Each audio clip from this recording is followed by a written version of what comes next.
Johnson, and this is Focus on Liberia. Hit it! From Cape Mount to Cape Palmas, Mount Nimba to Atlantic Ocean, Obomi Hills to Pocondre, to educate, elevate, and promote.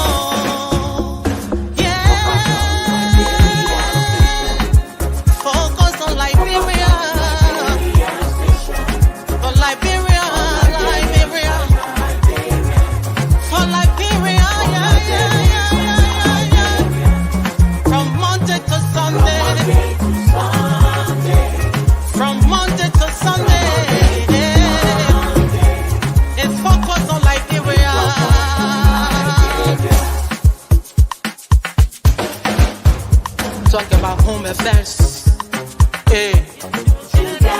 in diaspora, current affairs, reliable information, history, talking about culture, politics, education, entertainment, business, sports, advertisement, articulation. Focus on Liberia. Focus on Liberia. Focus on Liberia. From Monday to Sunday.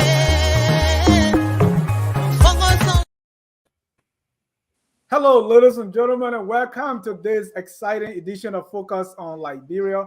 Between the headlines, my name is Dennis Jai, and we are broadcasting from Atlanta, Georgia. Tomorrow is runoff elections in Liberia with President Weah, the incumbent president, and former Vice President Joseph Newman Boakai meeting in the runoff. So tonight we're going to be previewing the runoff. There are a lot of things happening in the country. How do they pertain to the runoff tomorrow? Are there signs we've seen as to how the runoff is going to be?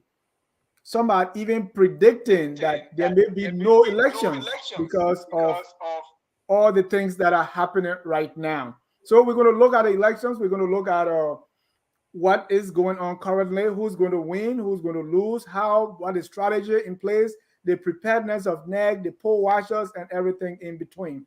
To discuss this, I have the independent-minded, now supporting Mr. Boakai in the runoff.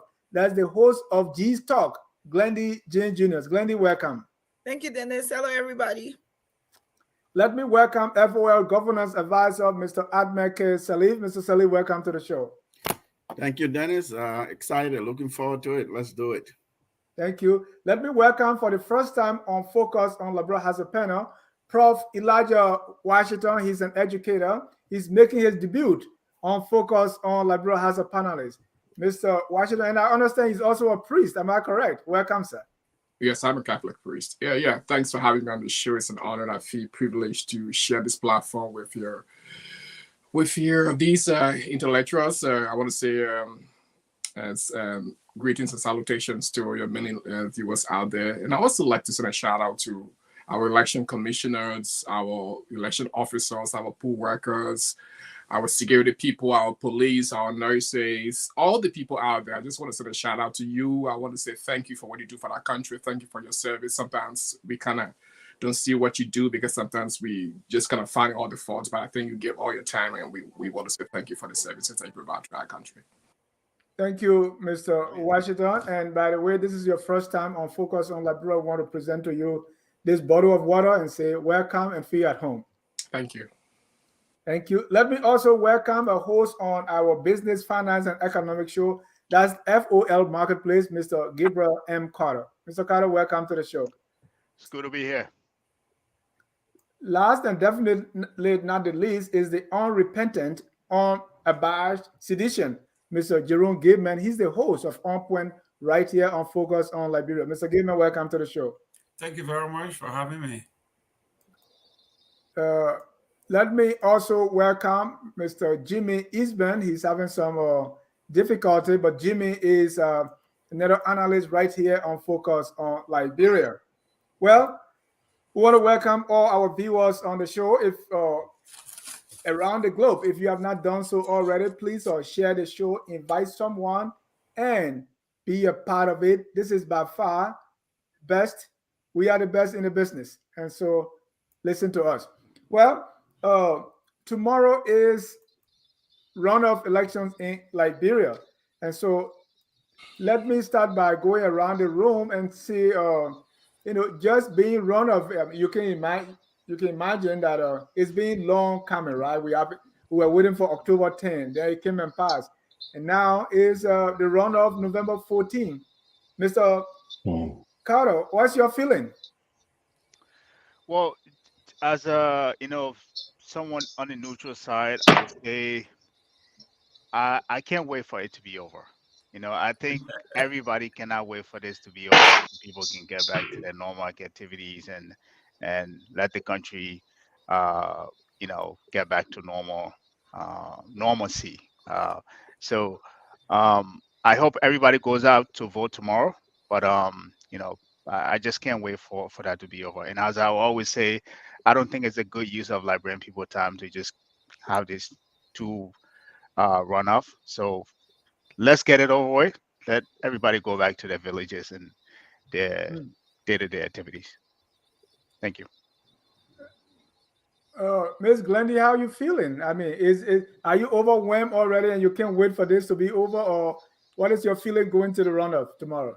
Actually, I'm not overwhelmed. I would like for them to take as much time as they need to ensure that the votes, the ballots are counted correctly, and that when we do hear the news, we're not going to hear anything after that to say, oh, this person cheated or that person cheated. So I'm not anxious. I'm confident that Joseph Worker will win. So I have no anxiety whatsoever.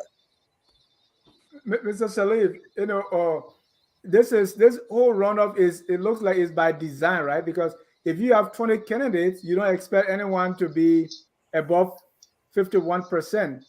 So, I mean, is it so we should always expect a runoff, which I believe is maybe we can do something about it. What do you think? Not necessarily. I mean, some people even said somebody won the first round when we won the first time. It's very possible. I mean, look at what happened. Despite the many candidates in the race, we came very close because there were just two top candidates that were back to back at each other's neck. So the point I'm making is it's very possible that somebody can put 50 plus one vote and avoid a runoff. But you're right. I mean, I get it. The way it is designed, it's almost inevitable that we head to a runoff. And historically, in recent elections, we've done runoff. Even in the 1980s, there was a runoff. Post-war runoff. So yeah, it's not surprising. It's just by design. Right. And I'm thinking we either have simple majority or we cut the parties down some kind of way so that at least then runoff is not almost inevitable. We are a multi-party democracy, and so we want to encourage. We don't want to exclude. We want to encourage voices. We want to encourage democratic participation. So I'm not worried about cutting down number of candidates or how many people will participate. What I'm concerned about is a peaceful conduct of the election, handled very professionally and competently. A free, fair. People say it's never possible to have free, fair elections in Africa, in sub-Saharan Africa, but as close to free, fair as possible. Violence-free election. These are the things that concern me, particularly when you saw the kind of unprecedented turnout that we did. You want people's voices to be respected, every vote to be counted, and that there should be no foul play. And don't create a situation where in a country like ours, Well, there are a lot of people who are now very literate. You don't want to create a situation where people's votes are tossed out as invalid votes because of confusion, because of logistical challenges, and lack of civic and voter education. Thank you. Mr. Gayman, first of all, you are the unabashed sedition here, so I I don't want to say I can predict what you're going to say, but what about this thing about protecting the vote? How is that important to you? Because I'm hearing this in the second round more than ever before. How it what does protecting the vote mean to you, and how important that is in our runoff? Uh, in every political cycle, we have uh, developed political terminology and jargon uh, in these elections. I think you heard first it was a one round, and everybody ran with that one round. Now we are in a runoff, and we develop another terminology called protective votes. I don't know what can anybody who is on the outside, who is not close with the authority, police power, election commission power to protect the vote. You cannot go into the elections commission. You cannot go into the ballot boxes. You cannot do any of those things. So it's just a political jargon, but we have put in place a system that has served us since 2004, 2005. We are talking about 20 years in. This is our fourth elections that the world has accepted. We have improved on it every year, and it's going to get better as we go on. So protecting the vote to me is only a language that one of those catchy phraseology that everybody takes on, but it has absolutely no meaning beyond what the law requires that we do. Thank you. Let me go to Mr. Washington Elijah. Elijah, the runoff is finally here. What are you hearing? What are you seeing, and what is your feeling towards it? Well, there are two feelings for me. There's a feeling of excitement, and there's also the feeling of dread. Uh, yeah, I'm excited that our country is going to elections. We're no longer going to war. Our people are galvanized. They want to elect who they want to be their leaders.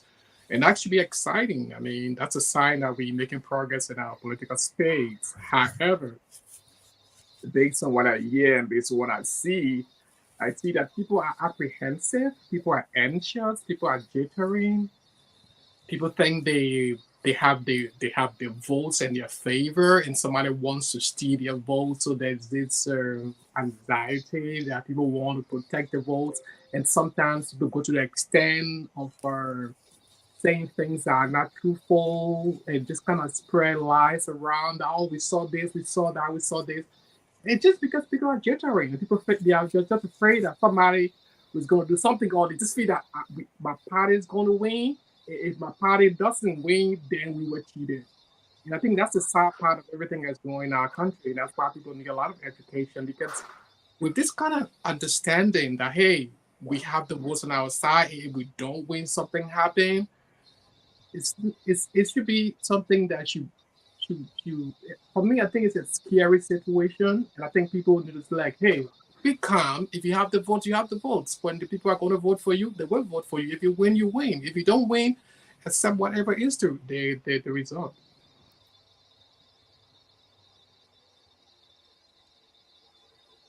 Thank you. Yeah. Jimmy, how do you describe the mood of the country, and even those of us in the diaspora going into this election? Wow, it is getting tense. You can feel a polarization. Two giants coming to meet for the final battle. I think it's exciting if you look at it in a positive way. For all my life, democracy was not practiced in Liberia like it is today. We had a few people deciding who would be where. It looks like there was a caucus held somewhere, and whoever appeared on the ballot, it was just so say one, so say all. But today, the struggles of many has become fruitful. Do we have an actual democratic process going on where people can actually have a say in who they select as their leader? But with that comes an immense responsibility. An immense maturity has to be practiced because win or lose, the country has to come first. The nation has to stay afloat, and that is supposed to be in the in the recess of our mind. That no matter what happens, we have to push the nation ahead. Not our nation will not end with one election, and I think that has to be can't be overemphasized given the polarity that we see, the tension that we're seeing. We need to keep everybody on the main idea that Liberia is what we want to succeed and what we want to survive, regardless of who wins the election. Liberia has to stay afloat. I think that can't be overemphasized. But this is an exciting time. As tense as it is an exciting time. Exciting time, tense, anxious, and people are afraid sometimes. These are the words people are using now to describe it. Who or what is responsible for the atmosphere out there today? Let me start with starting with the media. I see a lot of things being discussed. I see partisan media. I see a lot of things going on. You see NEC, voter registration, the government support, political parties involvement. Mr. Sirleaf, what is your take on all these forces coming together? How have they been able to contribute to what we see now going on as we go towards tomorrow for the election? Has anyone really played their role well so that we can have a peaceful, transparent, free, fair run of election? Okay, multiple contents in one bundle there. So the media phenomenon that we're seeing today, of course, is across the globe. New media, social media, instantaneous media. FaceTiming, video, Facebook Live, you name it. There are all kinds of media, all kinds of ways of instant communication. All of us, everyone has a device in their hand, and nowadays when you're having a conversation with someone, you go to a party or you are in a family meeting, you are out there in the interior, you're on the bike, you are in a keke, you're in a vehicle in Monrovia, somewhere political meeting. Behave as though you've been recorded. Behave as though what you are engaging in, what conversation you are having, there are others who are watching you live.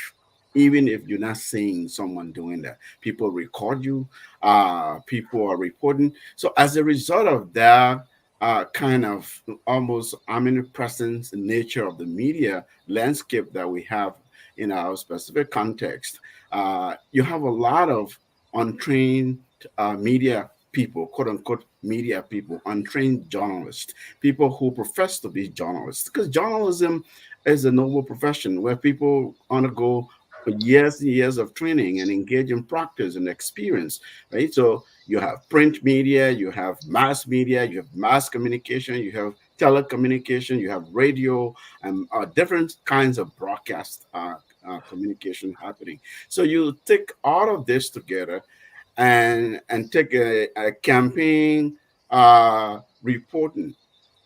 Political reporting is a specialized field.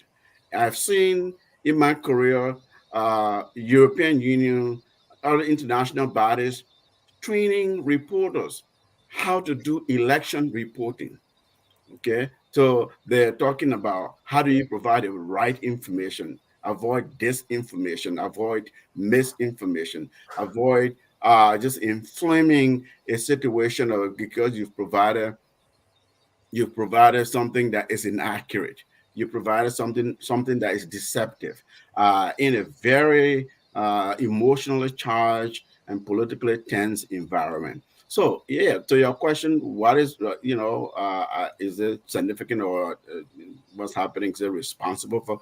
Yes, all of this, all the types of media we engage in are responsible for the atmosphere, for the sort of the tense ambience that, so to speak, that we are experiencing.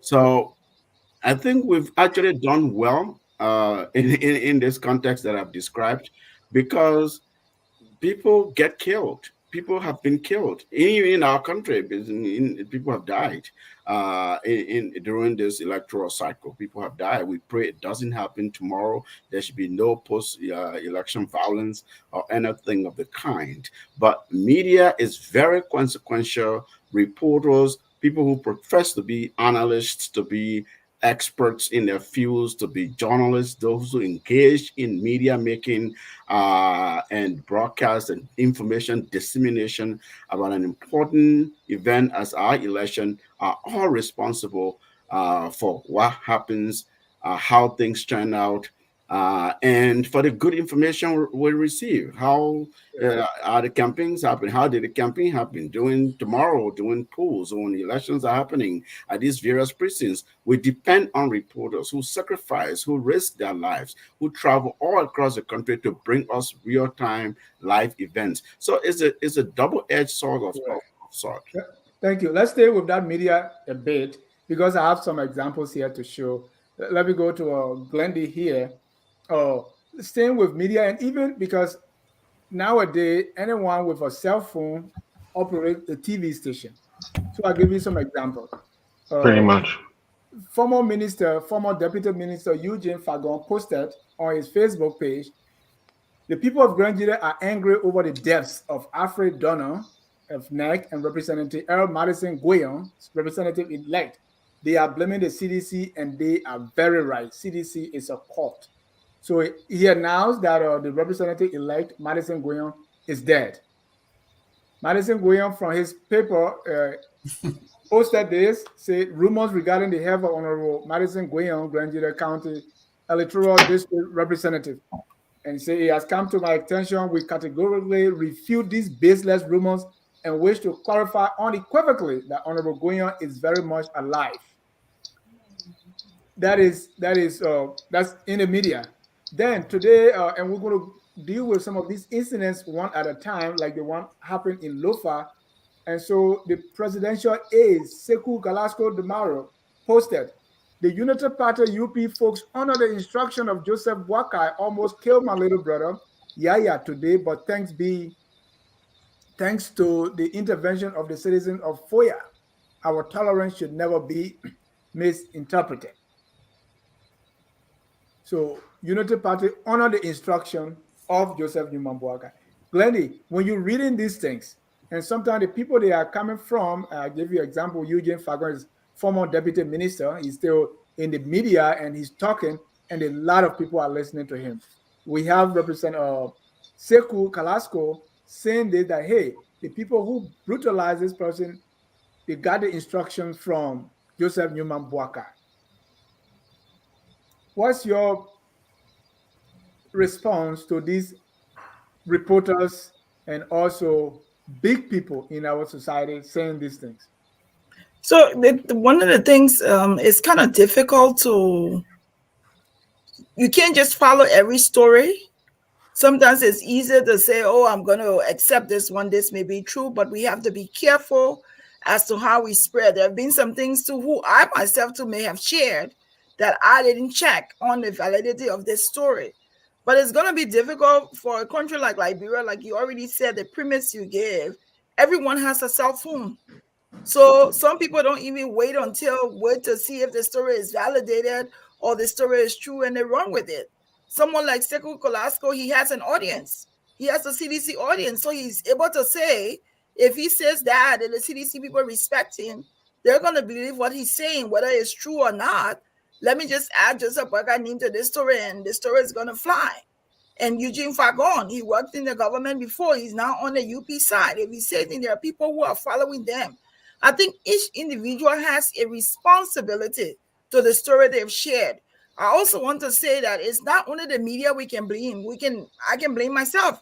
I have followers on Facebook that follow me when I write stuff. So sometimes we bear the responsibility on what we're sharing and how we're sharing that information. Now, take for example what Eugene Falcon said, the person was dead. And say it's not true. Where's the proof? So until he provides the proof and see, and maybe the person who's there comes out physically, then there will still be people that will believe Eugene Falcon. I think when you look at the citizenry and you look at individuals comparing it to the media, I think the media personnel have more burden of proof for the community they serve than an individual, because you're supposed to do check and balances before you come up with a story. But as it is right now, it's going to be difficult to say who's right, who's wrong, who's responsible, when we all play a role in the responsibilities of the stories that are shared. Right. In the case of the representative-elect, this is the Honorable House of Representatives, Republic of Liberia. So I'm assuming that this is coming from the House of Representatives saying, hey, the president is not dead. Eugene Falcon lied about this. Yeah, but then it's, even with just that story, that's not going to kill the story, because there's already been people who have ran with that story. He just coming out and saying it's not true. Some people, if they don't see it, they're not gonna believe it. So when Eugene Falcon has a huge following, they're gonna believe it unless somebody come. And then some people don't. There are people who believe in UP. There are people who believe in CDC. The seditians, they will probably not believe Eugene Falcon, but the people from UP will believe him until he shows the proof.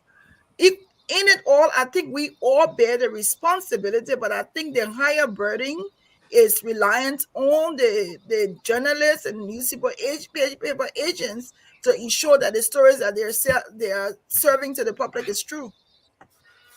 Mr. Washington, you work with Radio Veritas, and you are a media person yourself. Yes, I am a media person. I got a degree in journalism, and I was able to teach for ethics in journalism. But this is the point, and I think I want to just go back to what Ahmed said. I mean, these are different. Right now, with the proliferation of social media, everybody is just coming out and saying whatever they want to say. Now, how independent is what the person is reporting? You look at first, who is reporting the story? What is the context of the reportage? For who is the audience that they want to get to? So these are, I know all our people will not be able to ask all these salient questions, but me and you will be asked this question. That the story is coming from Fagon. So first, you know where he stands. Who is his audience that he's reporting to? What does he want to get across? These are the questions he's going to ask to know whether this story holds water or not. These are the questions that people are going to be asking. So yeah, in as much as everybody now can just get on social media and get their story because they want to protect something or they want to share something for their own audience, for their own group. There might be people like us or like Focus on Liberia who will say, hey, we are independent, we'll verify our story, and we'll give you exactly what the actual story is. Because at the end of the day, if you can be able to look at the story and ask all these critical questions, you're just going to follow the story and just go with it. But hey, first know who's reporting the story. Where are they reporting the story from? What is the context? What is the audience? What are they intend to achieve by putting up this kind of story? So these are the things people will need to ask to build a basm of these stories. Because for me, if I read a story like that from Vagon, these are the questions I'll be asking first before I can really agree whether that story has any holes, any water or not. So I think that these are the things I would need to follow to be able to see whether some of these stories are factual or not. And what do we expect the audience that are reading these things to do? Well, that's where the problem is. So our people there. So now what I see happening in our country, especially with the election season, if Calaf, like Glendy said, if Calaf put a story up on his page, the CDC will ban the story. Because for them, it helps their political agenda. If somebody from the Unity Party put a story up, all the Unity Party people are going to buy that story. Because it suits them and it appeals to them. So we who are the independent now need to look at the story and say, no, where is this story coming from? Who is reporting it? For what reason is the person reporting it?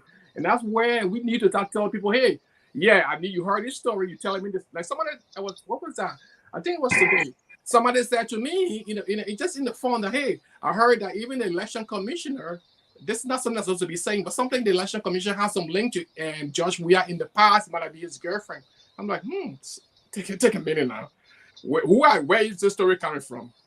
You are Unity Party partisan. Is this story from the Unity Party side? So they are the one promoting all these things so that the spectators will believe it and say, oh, because she has some link to Josh we are in the past, so she's going to cheat. So hey, these are the things you need to. That's where you need to find out where is the story coming from, who reporting the story, for what purpose the story being reported, and then you can begin to cut up a little bit and say, hey, this story might not be factual. It's just there to seek some political gains.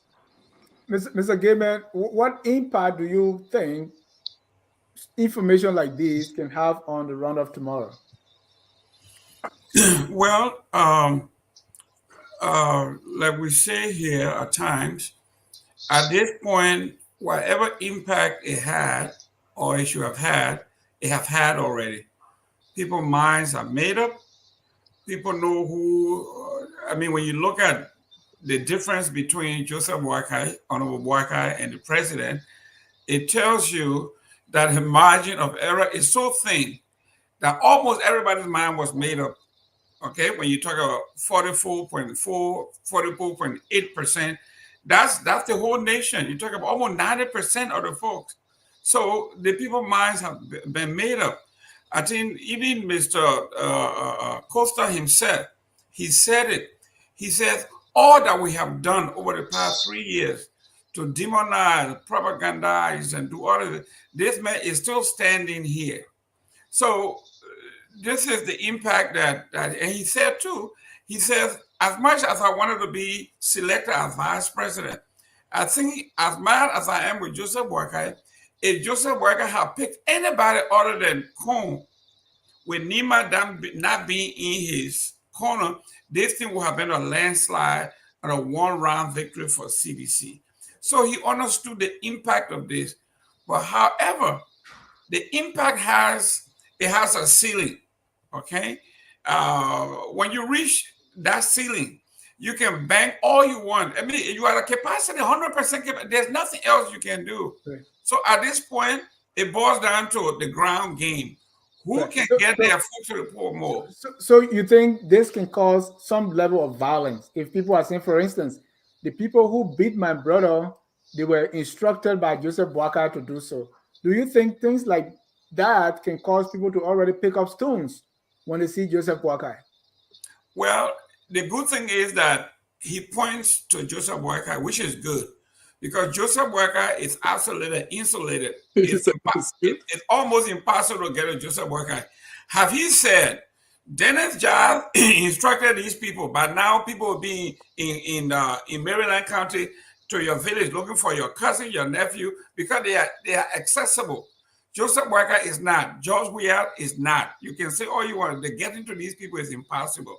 So to some degree, if he intended to cause harm, he deflected that. That would not happen. Have he called the name of a local person, like St. Thomas Falah or any of these folks?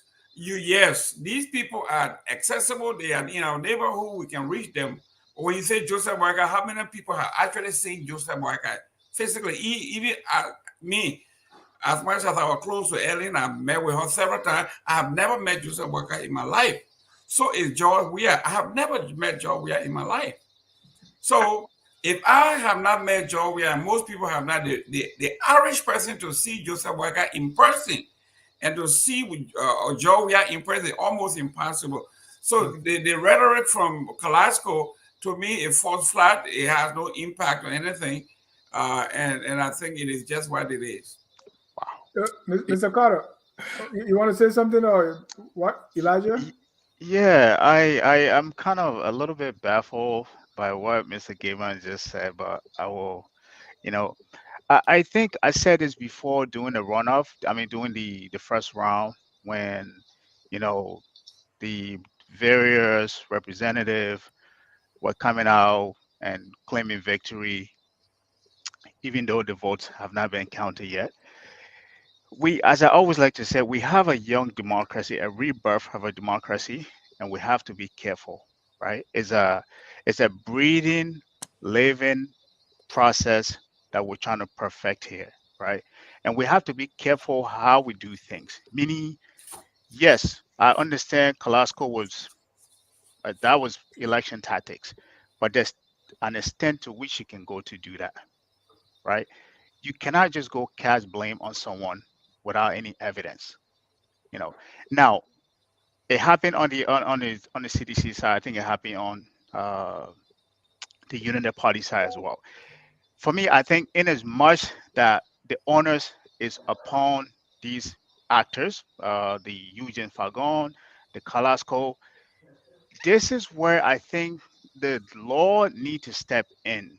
That's that. I mean, it's okay. You can you know do election tactic to an extent, but once it start getting to that level where you're accusing people without evidence, and we know the kind of country that we have currently, right? It's fragile.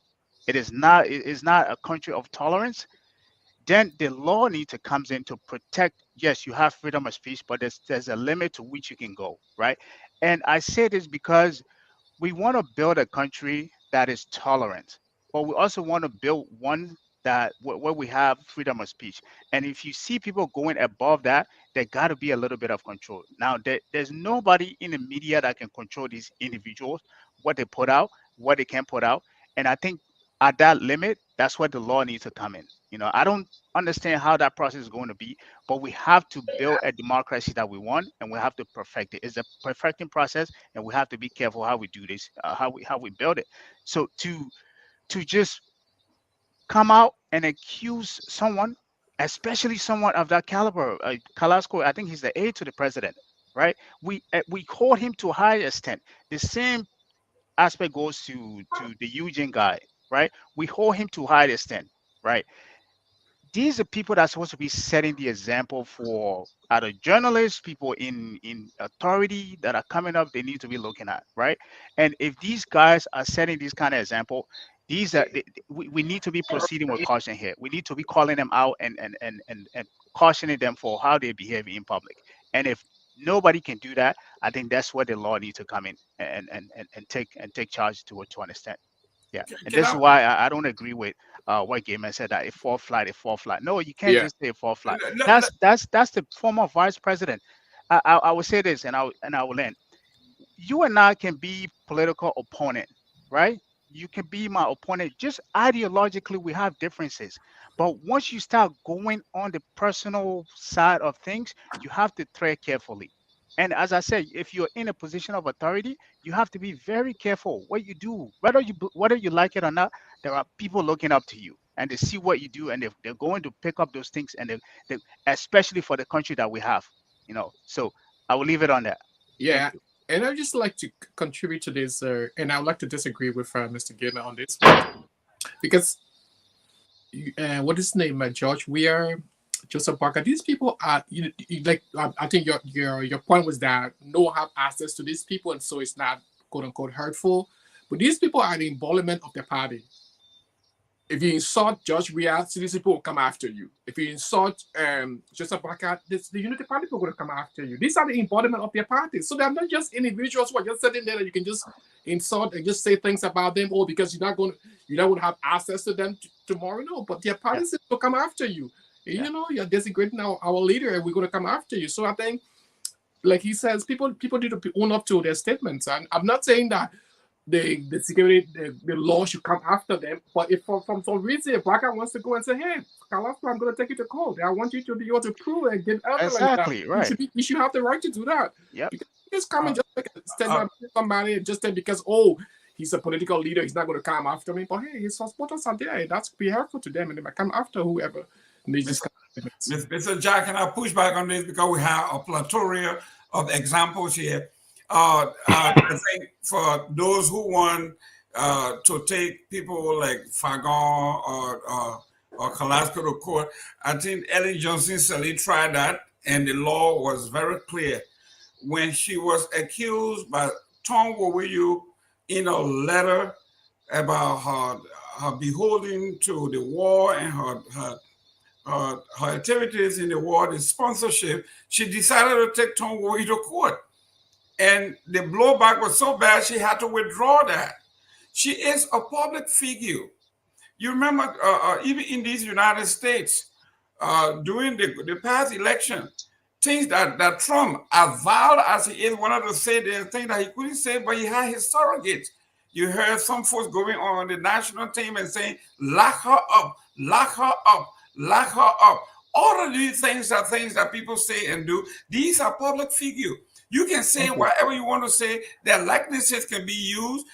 We had Trump was being kicked in effigy. We had other people hanging Barack Obama with a noose around his neck in effigy. These are public figures. Once you become a public figure of that stature, your image and everything no longer belongs to you. So we have these things. You think Trump is going to sue somebody because we had him in effigy in the streets of New York and we're kicking his behind. We got him bloated up with no clothes on, and all of these things that are happening. These are things that happen when you want to be the face of a political party or you want to be a celebrity. You cannot sue. Can I say this quickly, Dennis? Hold on, Gabriel. I want to bring Jimmy in the conversation now. Jimmy, to what extent is the polarization of our politics responsible for this? Because what we've seen so far, and I know we spoke about this before, is if you are for Unity Party, whatever you say, everybody on Unity Party side will back you up. If you are for CDC, whatever you say, and so our political system have become so polarized that people will take liberty of it and do anything, very hurtful, very despicable, and they get huge backing from their partisans and other supporters. Yeah, there's a several cognitive aspects of this misinformation, and there's several social emotional aspects of it. A lot of times, if we want to believe in our candidate or our party, that is why when we hear information that supports our beliefs, we drink it up. We don't question it. And even when the truth comes out to refute it, it has lingering effects. And the players like you mentioned, some of them, I don't choose to mention their names simply because people, from me, people should know better. Somebody has been fired, somebody has been excommunicated, and of course they're feeling pain, they're feeling rejected. Then you believe what they say why? This man has beef with this other person. The same man will turn around tomorrow and and reverse everything he was saying before. They have explanations for it. So this happens not only in Liberia. We are not only one, as Mr. Gayman was talking. We're not the only one feeling the effect of misinformation. This thing has caused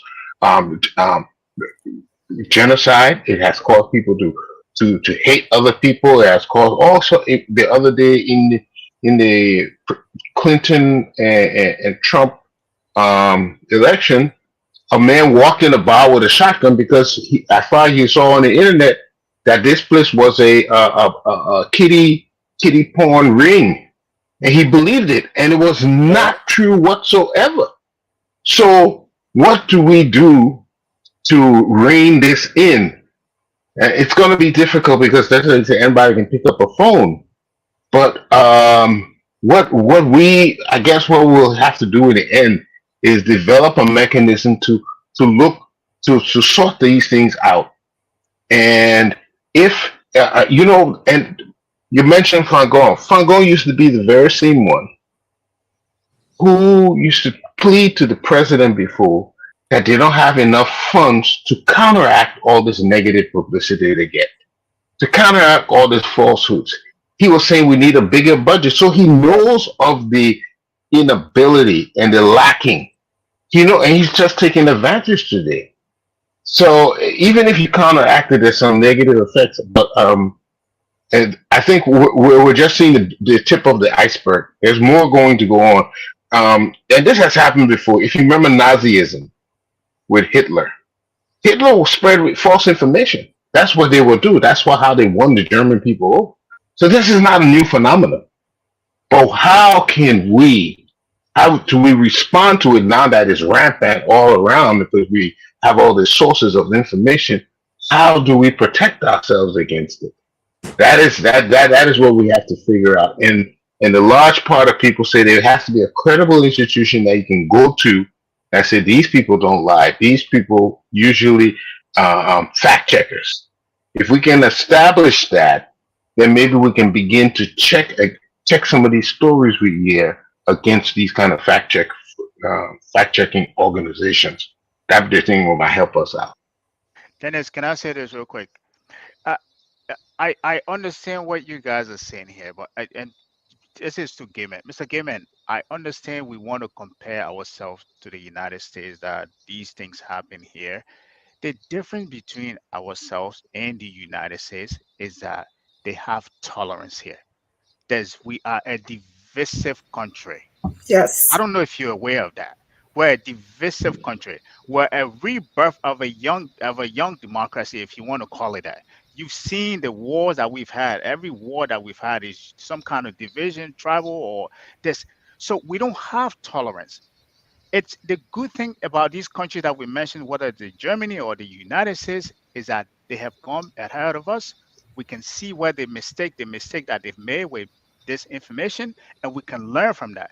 And the same path those people tread, the same path they took, is the same path that we're taking with this kind of behavior that we see in the public here. So if we continue on this path and say, oh, it happened in the United States, it happened in Germany, so it's okay, or it happened in the United States, you see, we cannot do that, right? That's the reason why people go ahead of you. You learn from that. We can learn from this country the mistakes that they made, and we can perfect our democracy better than what they did. So we cannot be tolerating this kind of thing and think because other countries have it, so it is okay.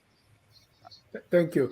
That leads us to various incidents around across the country that happened Sunday and Monday, just within the last 2 to 3 days, right? And some of you have watched the video in Grand Jita where allegedly there were seditions led by the superintendent who attacked people from Unity Party. I have not been able to independently verify the story, but that has been reported. We also heard of our reporter was in Totota where Yeka Koluba, Representative Yeka Koluba, was passing through, and he said he had a flat tire, so he stopped. And then he was approached by people saying, "Hey, what are you doing here? The campaign is over." And there was a scuffle. That person was stabbed by people believed to be the security of Yeka Koluba. In Lofa County, in Foya, where we also saw that they said today is the day for the election commission to take their ballots around. And they said there was a plane that went with ballot papers, and people saw that they were stuffed ballots. They were already pre-marked ballots to person. They were caught and beaten. Front page Africa reported that the poll watchers of CDC were beaten, taken to be people that were stuffing or have pre-marked ballots. In Zozwale, where the son of the late Thomas Kuangba, Mr. Anthony Kuangba, the former minister, the former deputy minister, was reportedly having something for his father. We heard that there was scuffle between the youth in the town and those of Mr. Prince Wise Johnson and Senator Kuhn. Accordingly, they went in the town to run campaign, and Anthony said, "Hey, we are doing stuff here. It's time to have something for my father. It's not time for campaign." There were gunshot fire, as we learned, and they were deaf, they were injured, and all that.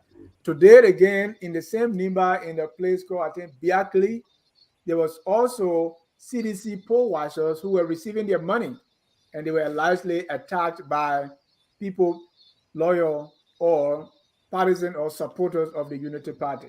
So all across the country, we have seen these things. People are fighting. It's being reported that even people die, right? So we started by saying this was a scary scenario, scary situation. So Glendy, let me come back to you. I mean, a lot of violence around, some being, spurred by misinformation, I believe. What does this tell us? What do we expect to happen tomorrow? People are afraid, and is it, first of all, who you think or what is responsible for all this? So I don't think we have an effective I don't know what I want to link it to the justice ministry or to the police. We don't have a task force to curtail some of these things. It's almost like the state of Liberia, and I want to go back to what Mr. Carter said. We're in a fragile state. There are certain things that can happen in certain countries that will be okay. But in Liberia, it's not going to be okay because we're not as advanced as those countries. These things that has been happening, you're in elections, you would expect that the justice ministry will be able to act on almost every story that has a potential to cause chaos. And they're not doing that. In the last maybe 2 or 3 weeks, we've been waiting. We heard the justice minister come out once. And why did he come out to tell people not to get in the streets when they hear, and not to assume who has won, and not to come and rejoice for who they assume has won? When you have all these scrimmages of problems going on around, who is responsible? Where is the police? Who's going to stop this? For example, today, and I like the example that was given, and Joseph Barker is not just an ordinary person. Someone posted a story and said Joseph Barker is the one that said they should do it. There's no statement from the police. Even the incident in Glendy, it took them a minute. I pay attention to the incident. It was the Council of Churches who came out first with a statement. Even the ECOWAS community, they're supposed to have observers in Liberia. Instead of even watching out and commenting on these scrimmages that's happening, they're looking for apology from Mo Ali. And it was not until today before they commented on today's incident. So these things are happening, and it seems that we don't have the law enforcement in charge. I will blame the justice ministry. I blame them for not having a task force that they can immediately check on these things. Also, the information ministry. There are no check and balances. No one's checking on these things. So how can you come back now and blame the citizenry for carrying a story? You have a story hanging out there for almost 4 days before someone finally speaks.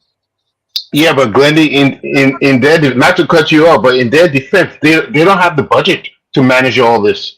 I just said even it's been lacking a long time, not just now. But they should have. And now it's just. That's not an excuse. The new elections were going to happen. They should have planned for this. Glendy, we don't have any trouble. Hold on. They should have a plan in place. Do they even have a budget? Do they have any plan that people will be at different? So how come they won't plan for this election? It's been 6 years. They know that there will be issues. Dennis, can I respond, please? Hold on, I want to play this incident. Citizen enter here and then gonna lose the whole place, spoil everything. As you can see, there's a guest who are lodging in the whole place. This is supposed to be damage the whole place, so we call on international community to interview. They sit in place. See how they attack us. They came to our place. They disrupt, they beat up people. You can't be treating people like that. Like father is a very desperate leader. And as man, we need to say no to his tyrannical and dictatorial leadership. If we are not careful, people will die here. And it is against it is against democracy. If you think you cannot defend yourself in a political process, then do not attack your opponent. Because we are all Liberians. International community, United Nations, ECOWAS, our surrounding country around Liberia, we are appealing to you from Liberia. As I'm speaking to you, I'm calling it, or we are calling it in Glendy County, where the late president came from in person. So, what happened when you experienced today? I came to my party to speak to my party senior, the division, the staff 40, chunky bra. See the blood on my shirt. That was the Glendy there. Well, Mr. Gayman, why are these things happening? Well, I have to go to another extent here and agree with Glendy for the first time in a long time. When Mr. Eastman talked about somebody taking gun and going to Washington D.C. at a pizzeria and saying, "We heard that there were pedophiles here, and I'm here." What happened? The law says, listen, we have freedom of speech. You can put up anything, but there is a line. When you bring gun where people are, that is illegal. That person was arrested, duly charged, and is in jail in Liberia. I mean, we are talking about before this election, they have something called a joint security, whatever that means. They came out and said they were robust, that if you try this, this is what we're going to do. And like Glendy was saying, these things happen and they are so reactionary. Sometimes they don't come to a day after. Okay? So the security aspect of the republic, even when we are saying things like in this country, they say you have freedom of speech, but you cannot go to the theater and shout fire in a theater. That is where the line is drawn. The police is going to come after you, no matter where you are. But in Liberia, like today, you didn't show the other video. Maybe you will show it later on.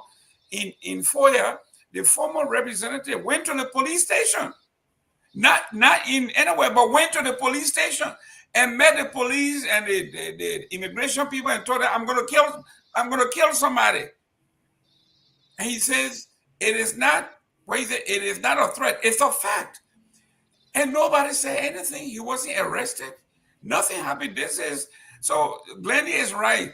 As long as the law does not hold anybody accountable, that tells you can do whatever you want to do, say whatever you want to say, and nothing will happen. Can you imagine walking into the police station and telling the police station, if this guy shows up, I'm going to kill him. I'm going to mock him. And you can rest assured, I'm a former rebel. I can do this. All right. Let me play that clip that you refer. You call your security bosses. Let the fucking Falamu get out of here. Or else I'll get the public. You're getting 100 security. You're getting 100 armed. We'll mob him to death. I'm saying it. You're recording. Unbelievable. That's the former representative said, "Fala come here, I'll mock him to death." Unbelievable. Mr. Sirleaf, are you shocked? No, I'm not shocked at all. I mean, what I hear you all peel at here, and you're right. By and large, it's almost as they say, oxymoronic, right? So we are talking about governance failure. We're saying weak institutions. We're saying we're giving examples of countries that have the differences, as you all pointed out, Mr. Carter and others. These societies have strong institutions. That's the difference. That's what's called rule of law.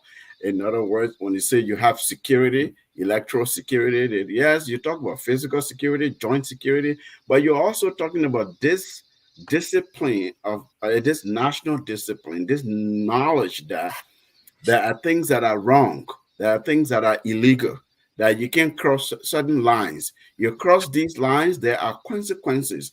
There will be no impunity. No one is above the law. And so once these are established, that is the reason why you see people can go around, they don't have guns, they don't have them, they're safe, they can drive across the country, because dangerous people know that there are consequences for their actions. But all of that boils to how you govern your society, how you truly provide leadership and govern your society, establish strong, inclusive institutions that have norms that the society understands. Because, again, as part of that, an extension of that is citizenship. Citizenship has rights, it has responsibilities, and it has obligations. Okay, so when it comes to the violence side that we're looking at, we're talking about electoral security. We do not have a good mechanism, because these institutions are weak. That's why you don't have a budget. That's why you can't have the joint security people who came out earlier on and said we are planning, everybody. And joint security in Liberia just means the police can work with the armed forces, they can work with the CID, they can work with the EPS, they can work with what I call it, secret group. There's, different divisions, different apparatuses of our society can come together collaboratively and solve problems, maintain law and order, ensure that there's peace and there's security. But when you have weak institutions, you are not able then to really have people manage budget and ensure everybody's fully funded, because they believe that, and they know for a fact that people will steal those funds. They know how these systems work, and you're not funding anybody, and therefore that person is not doing their job. Therefore, citizens know that there will be no consequences, and citizens with ulterior motives and nefarious reasons will go after their perceived enemies, their political enemies, in a very vitriolic political environment where the society is so polarized, like you all have said. Another thing I'll throw in there is has to do with the lack of substance around our election, really. I mean, in the last couple of days, Senator-elect Amara Conner has started talking about some of this. The lack of substance, what does that mean? Our campaign, if you paid attention, it was not really about issues. And Gabriel, you talked about it. It wasn't about substantive issues. What are the issues that are confronting the country that the candidates are focusing on? And therefore, they are inundating the society, the airway, the messaging, the narrative of these issues. And they will elevate citizens themselves, their expectations. So now we're talking about the issues. Our candidates say they're doing road, they're doing education, they're doing health, they're doing this, and this is what they've done. Here's their plan. So we discuss that. We can, of course, you will have some of these incidents in between. But if you elevate and you have substance around the election, some of this pettiness, this polarization will be mitigated, will be minimized. But we did not have that in this election. And so we're seeing what we're seeing. So to me, it's a combination of all kinds of factors, all kinds of, lack of institutions, as I said, system, and therefore we're seeing the side effect. So we're really just discussing the symptoms of a bigger problem that we have on our hands. Yeah. Brilliant. Yeah, but can I ask you some, Mr. Sirleaf? Go ahead. Each camp, like whoever, like you have Gongo, you had Cummings, each one of these people also should bear the political consciousness of the group. Yes. And they should provide leadership in that respect. Okay. So a lot of these things I've seen people say things and the leadership doesn't correct them. So if the leaders are not setting an example of what the people should be living up to, the moral attitude that they should maintain in this election, if they're not correcting that, do we expect the people to do any different? No, it's exactly you are affirming my point. So you're saying that's lack of that substance I'm talking about. What kind of electoral culture do we have? Political culture do we have? We have is one of hatred. So our premise is I hate these people. We're going to beat them. Our candidate will lick it. And then see they come on social media and they just talk negative. So it all elevates towards negative politics, negative policy. And some of the leaders you've mentioned, they too have to feed off of their followers. It's to show to them that they're there for them, that they're with them, and that these followers are carrying the message of the team of the campaign of sort. And so there are certain messages they will now want to tame down, right? They will do nothing about it. That's not leadership. You're not providing ethical leadership, because an ethical leader will stand up for something that will benefit them, will speak against something that will ordinarily or otherwise benefit them, but is negative or dangerous for the entire society. If you truly stand for the society, you'll say, no, this is not what we're about. Our campaign is not about this. like the John McCain moment, right? I mean, there are some things we can borrow from the Americans and others. Yeah. The John McCain Obama right here in Minneapolis, and the lady said that Obama guy, something about terror, is a Muslim. Yeah. A Muslim, yeah. No, ma'am. That's a fine family, man. It's an American. Thank you. We disagree on policy. We disagree on how our country will progress. But you can't go there. It means that he's providing what Kofi Annan used to call larger leadership beyond his campaign, beyond his politics. He's saying, no, he's an American. He's a Liberian. She's a Liberian. At the end of the day, we're all fighting for the betterment of Liberia. We want to make progress. So we're all going the same direction. It doesn't matter how we get there. We just have differences about the path and, procedures. Exactly. But we're all citizens. We didn't see that. Our politics is not elevated to that level. Exactly. Yeah, it's not elevated. Exactly. As a result, we're seeing really just sort of, I don't want to describe with a word I'm thinking now, but we're just saying it's minimalist, like, negative, pettiness. And to your point, I want to give two examples. We have two individuals, President Weah and Mr. Boakai. Both of them don't talk, right? Nope. No matter what the seditions are doing, President Weah will not call them out. No. No matter what the Boakai supporters are doing, he will not. We watched when he was being supported by Henry Costa. Henry Costa took 12 months to insult Alexander Cummings. And when I interviewed the Boakai leadership, not Boakai himself, they said, well, you can't say anything about it. When Prince Johnson made those very hateful comments about other people, they sat Boakai, my teacher used to say supinely, right? So we have two people who don't talk. So let's call them out. No, they do. Okay, Jerome, go ahead. Yeah, go ahead.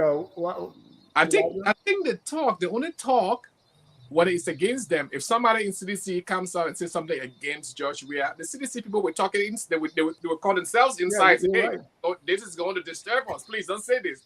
But if it's against Boakai, they're not going to talk. And that's the way. That's where the leadership is not credible, because people, they just want to get votes. They just want to get there. They just want to. Hey, I want to become a president. So no matter how I'm going to get there, they don't mind. They don't mind. They don't worry about the ethics. They don't worry about anything. They say, hey, the end justifies the means. If any means that is going to let me get there and win the elections, I'm going to go out for it.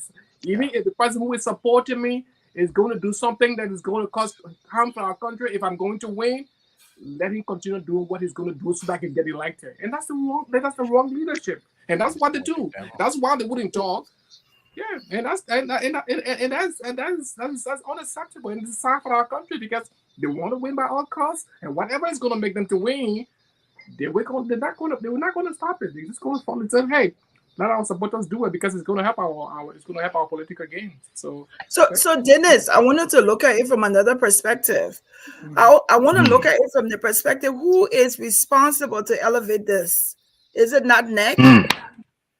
Is it not? So who's responsible to ensure? Take for example, for example, who is responsible to ensure that we even have a debate on policies? Well, NEC who's is responsible? Yeah. Hold on, Mr. Sirleaf. Let Glendy land. Go ahead. That's Glendy. what I'm asking. Who's responsible if we can't even have a debate on policies, on what they want? Hold on, Glendy. If Henry Costa, who was a confidant of Joseph Boakai, is insulting another political leader, and Boakai doesn't say a word, should NEC be the one saying something?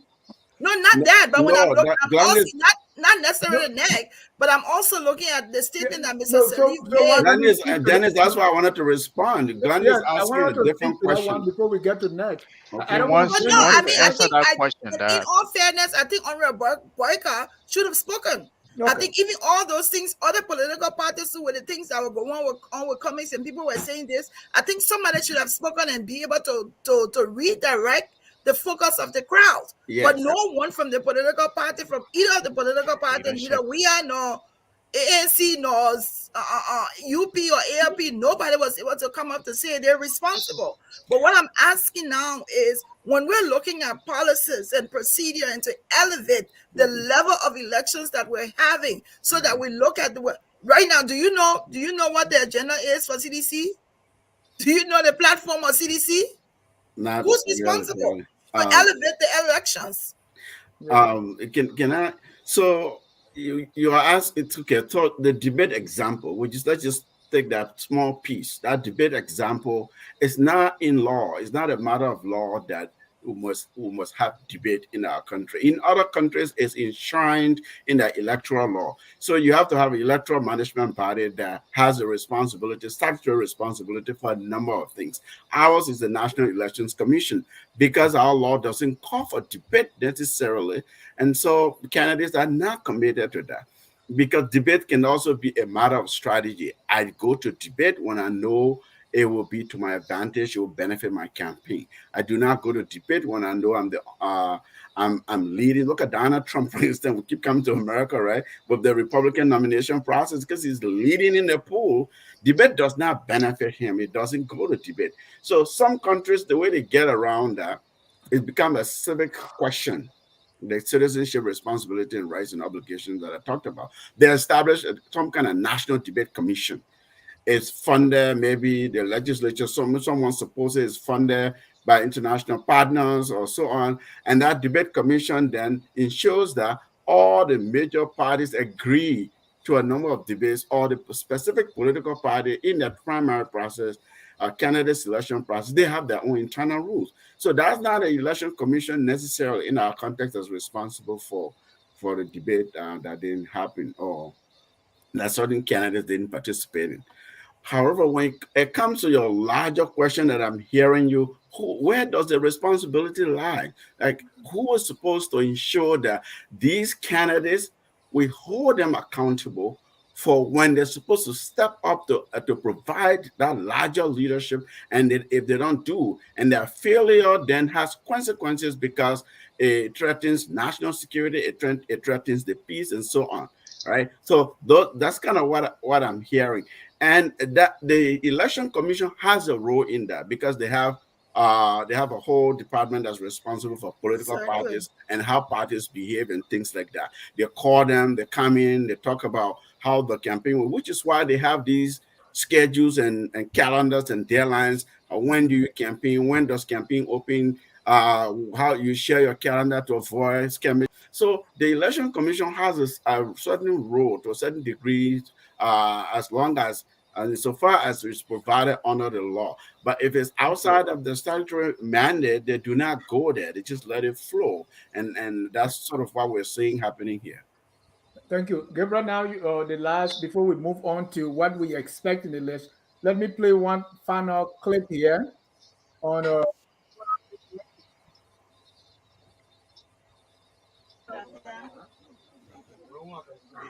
This incident took place in Sirleaf.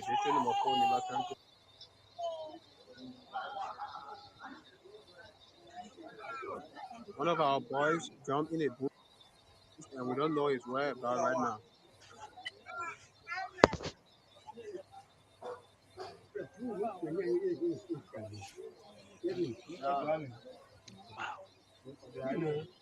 This incident took place in district number 4, so Sirleaf, in the home of Ahmed Marcia.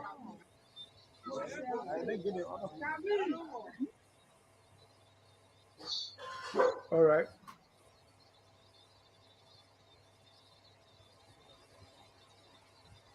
Cool.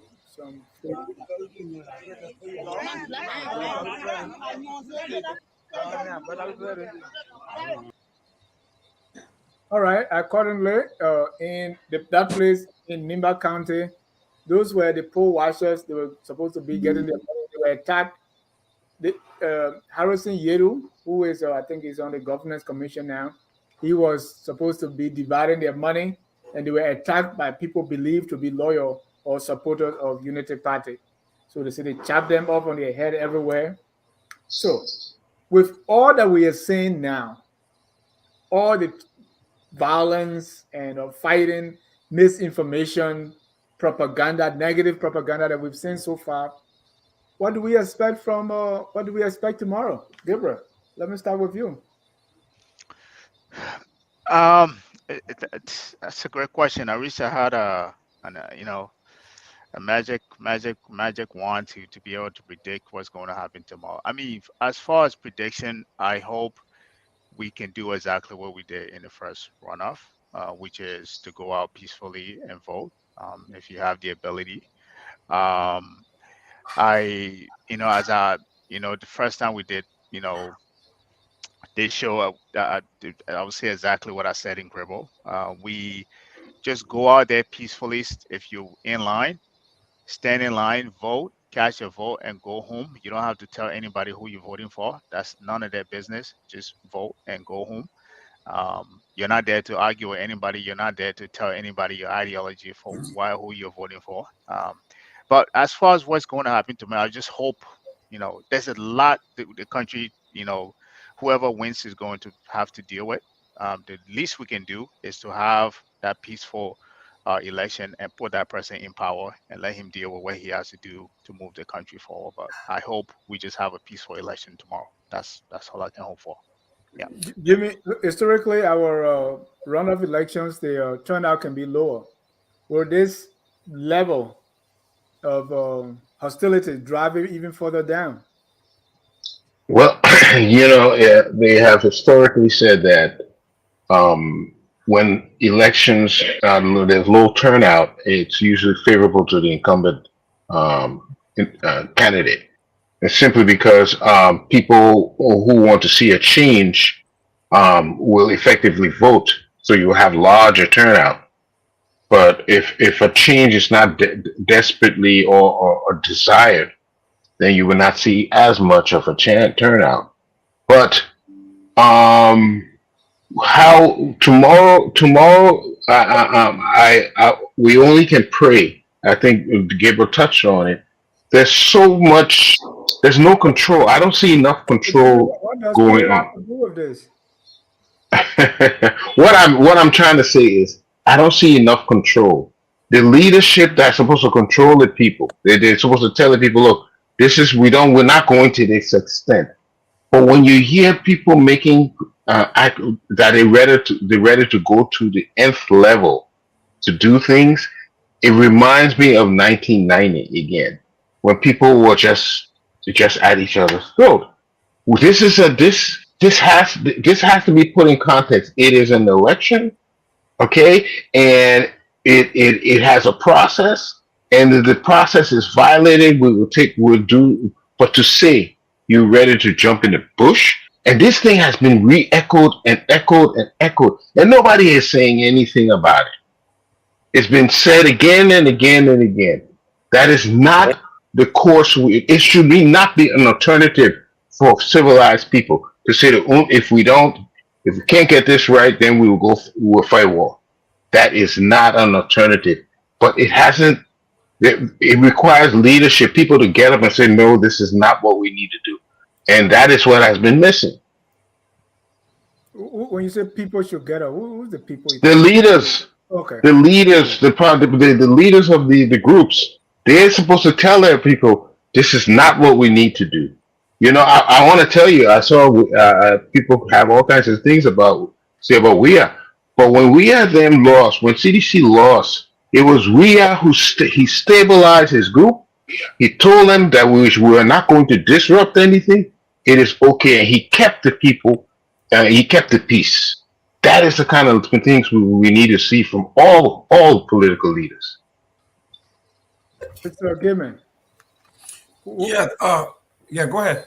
Yeah, what do you think of tomorrow with everything that has happened within the past 2 to 3 days? Well, I know we are hyperventilating here, but we have to give the Liberian people credit. What we are seeing here are expected hotspots. We knew it was going to be contentious in Nimba. We knew it was going to be contentious in Lofa. But when you look at Grand Bassa, you look at Cape Mount, you look at Wapole, you look at Bombay, you look at Bon County, even Bon County the next door, Grand Bass or Riverside, all of these places, they are calm and they are doing exactly as they were supposed to do. You go to Maryland County, all of these other areas, these little hotspots, these 3 hotspots, okay?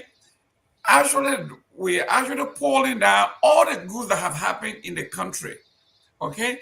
You go to Grand Bassa, you go to Riverside, you go to Cape Mount, you go to even next door, Bombay, Bapolo. These people are doing the right thing. And we are not hailing them. We're not giving them credit for what they did or what they are continuing to do, okay? But we are concentrating, I guess, is the squeaky wheel syndrome. We concentrate where the noise is coming from, and we forget every part of the engine that is working, okay? This one bad break with a bad drum making that loud noise, we pay so much attention to it that we forget that there is an engine that is running this truck. So I feel tomorrow the turnout is not going to be as high as it was in the first round, but the turnout is going to be very high because people have passion. Okay, they are vested in this. So the turnout is going to be, it's not going to be 80-85% like it was in the past. I think we're close to 80% this going election, but I'm sure it's going to be close to 70%. So the turnout is going to be high. But we should give our folks that are doing the right thing, we should give them credit. I mean, we're talking about 15 counties here. We're hearing only 3. What happened to the other 12? These people are doing exceptionally well. I can't overemphasize that. Bombay is right next to Montserrat where all this noise is going on. Bapolo is very next door to Lofa where all this is going on. And these people are doing well. They're living. They're ready to go tomorrow. We're hearing nothing from them. So I would like to give credit to where credit is due. Majority of our people are doing well. They are resolved to vote, and we need to commend them for their work. I just went to the police, the police website, and saw that the entire police force of the Republic of Liberia is 4,100, including civilian employees. And we got over 5,000 police stations. So even if we're putting one police officer to each police station, we still were not enough. We got over 5,000 police stations. And we got only 4,000 police officers, including civilians. So we have to, whoever wins this election, those of you who are thinkers, public policy makers, we have to think on how we can maybe fund our security, our national security, that we don't have to have a centralized police in Monrovia, that when something happens in Bassa, you have to call Monrovia for police to come from Monrovia and go 100 miles to Bassa, and then when they get there, people are dead. We have to find a way that we have individual police department trained enough, qualified enough to keep law and order. But as it is going, 4,000 police officers for 5 million people is not cutting it. And these are some of the things that are contributing to what we are going through. Thank you. That's a good point. That also begs the question if we're really ready to do this. Thank you. Mr. Washington, Gayman talk about that squeaky engine making the loudest noise, and so he has a point right there. But my question to you is, where do you think tomorrow election will be won or lost? And let me lay out here. In Lofa, where Thomas Fala and all the guys from Lofa in Monserrato, they just mountain pressure in Lofa, or in Nimba, where we see all this fight, or the Southeast that was once upon a time neglected by the Unity Party folks. They say, "Oh man, don't mind Southeast. Nimba alone can swallow it." But it looks like they're getting some attention there. So in your view, where do you think the runoff will be won or lost? Well, I'm a critical thinker. I'm not a soothsayer, so it's a difficult question to answer. Based on my observation on the empirical data that I have over the past 2 weeks, I mean, this is debatable because this is just an opinion, but based on the endorsements that I've seen and the kind of people who have endorsed different political parties, I'm thinking in my mind, like I said, this is debatable. I think Unity Party to some extent had some urge here. I might be wrong, but looking at kind of people who have endorsed them and the mojo I'm saying the spirit is high, but hey, they go against CDC. CDC is the ruling party. They have all the missionary at their advantage. So, well, I kind of look at it from the perspective like, it's really going to work. Because even in the first round, our all these Unity Party people saying that, we think we're going to win the first round and CDC won it. So that also gave me some hesitation again to see is it possible that Unity Party might win these elections. But to just go back to what we just discussed, sir, for me, I believe in the credibility of the National Election Commission. I think that's the best group that we have. They're doing the best they can. They might make some mistake.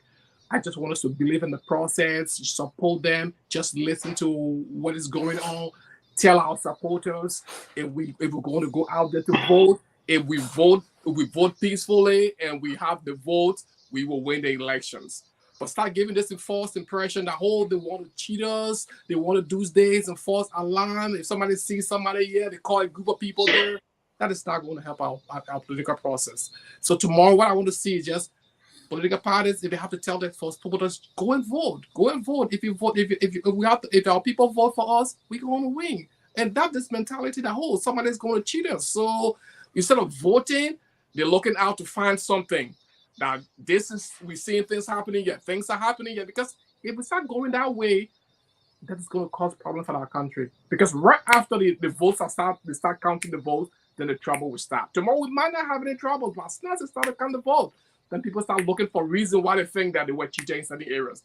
But here, to the question about where it might be won tomorrow, I really do not know. Thank you. Glendy, let's look at individuals in the runoff. I'm seeing my own friend Amara Kone. Today, I even pick up Gafuan. I'm like, where have you been during the first round? We also see the Edith Gonglo in Nimba County campaigning. We saw the Henry Costa factor. I also see ANC supporters or leaders like Mariah Yakula, the darling ladies of the ANC, Mariah Yakula and Charlene Bromsky, vigorously campaigning for WIA. These individuals, and we could have more. You think they're going to sway this runoff here or there? So I cannot speak for the ANC people as to what their impact will be. You love Charlene. I'm just saying, I cannot speak for the ANC people, including Charlene, to see what impact they're going to have on the voters. But I can see what Amara Kone impact he's going to have because everybody in CDC is talking about him. Every big person in CDC is talking about him and what he brings to the ticket and what he means and what he's going to do. So I'm anticipating that him coming, and the reason why he's coming now is probably because he was focusing on his senatorial bid, so he couldn't get involved at the time. But I think at this junction where he's coming, or you don't want to go against CDC before you get crushed. We also, which is true, so he had to focus on his own candidacy. But at this junction where he is, and you see, no one, I think, in a Unity Party can be in denial of what he's been able to do in a week's time. The changes he's brought, the new appearance he gives, the campaign and all of that. I can feel his impact from the United Party side, but I cannot feel the impact because this is the thing. Even with Charlene on the CDC, you have to look. Maybe the seditionists are talking about it. Maybe Gayman can speak to that. But I had to really look to even see that Charlene was out the other day with, I think, VP Tua Howard Taylor campaigning. I haven't seen that. Maybe because I haven't looked for it. But Amara Kone, I think, will make a difference in this election because there are people who remember him from 2005. And they remember the work that he did then. And the fact that he's coming back talking about these scenes and some of the things he's put forth, telling us that by 3 a.m. Wednesday morning, we'll start getting numbers. I'm anticipating that will happen. So I can't speak for the other people and what impact they're going to Glendy, have. let me push you a little bit because whatever you focus on is going to grow. Maybe you're too focused on Amara and you are not looking at Charlene. Look at your native, your county Bassa. I have looked at Grand Bassa, and I will tell you there's a difference now in Grand Bassa than what it was for the runoff for the first round. Because in the first round, Yomli Kanga Lawrence was not focused on Grand Bassa County. Why? Well, because they needed her to be out there. UP needed her to be out there in other counties, in Montserrat and other places, because she was the face. For the past 2 weeks, Yombli Kanga Lawrence has been in the bushes of Grand Bassa County. I anticipate that her going back home, reconnecting with her people, will create an impact. And that's what she's done for the last 2 weeks. So I anticipate that those two people will make a huge impact. And that's what we're hearing about. Maybe Gayman can say what he's hearing about. Leave Gayman alone. Dennis, can I just say a word or two about the American factor on the Unity Party side?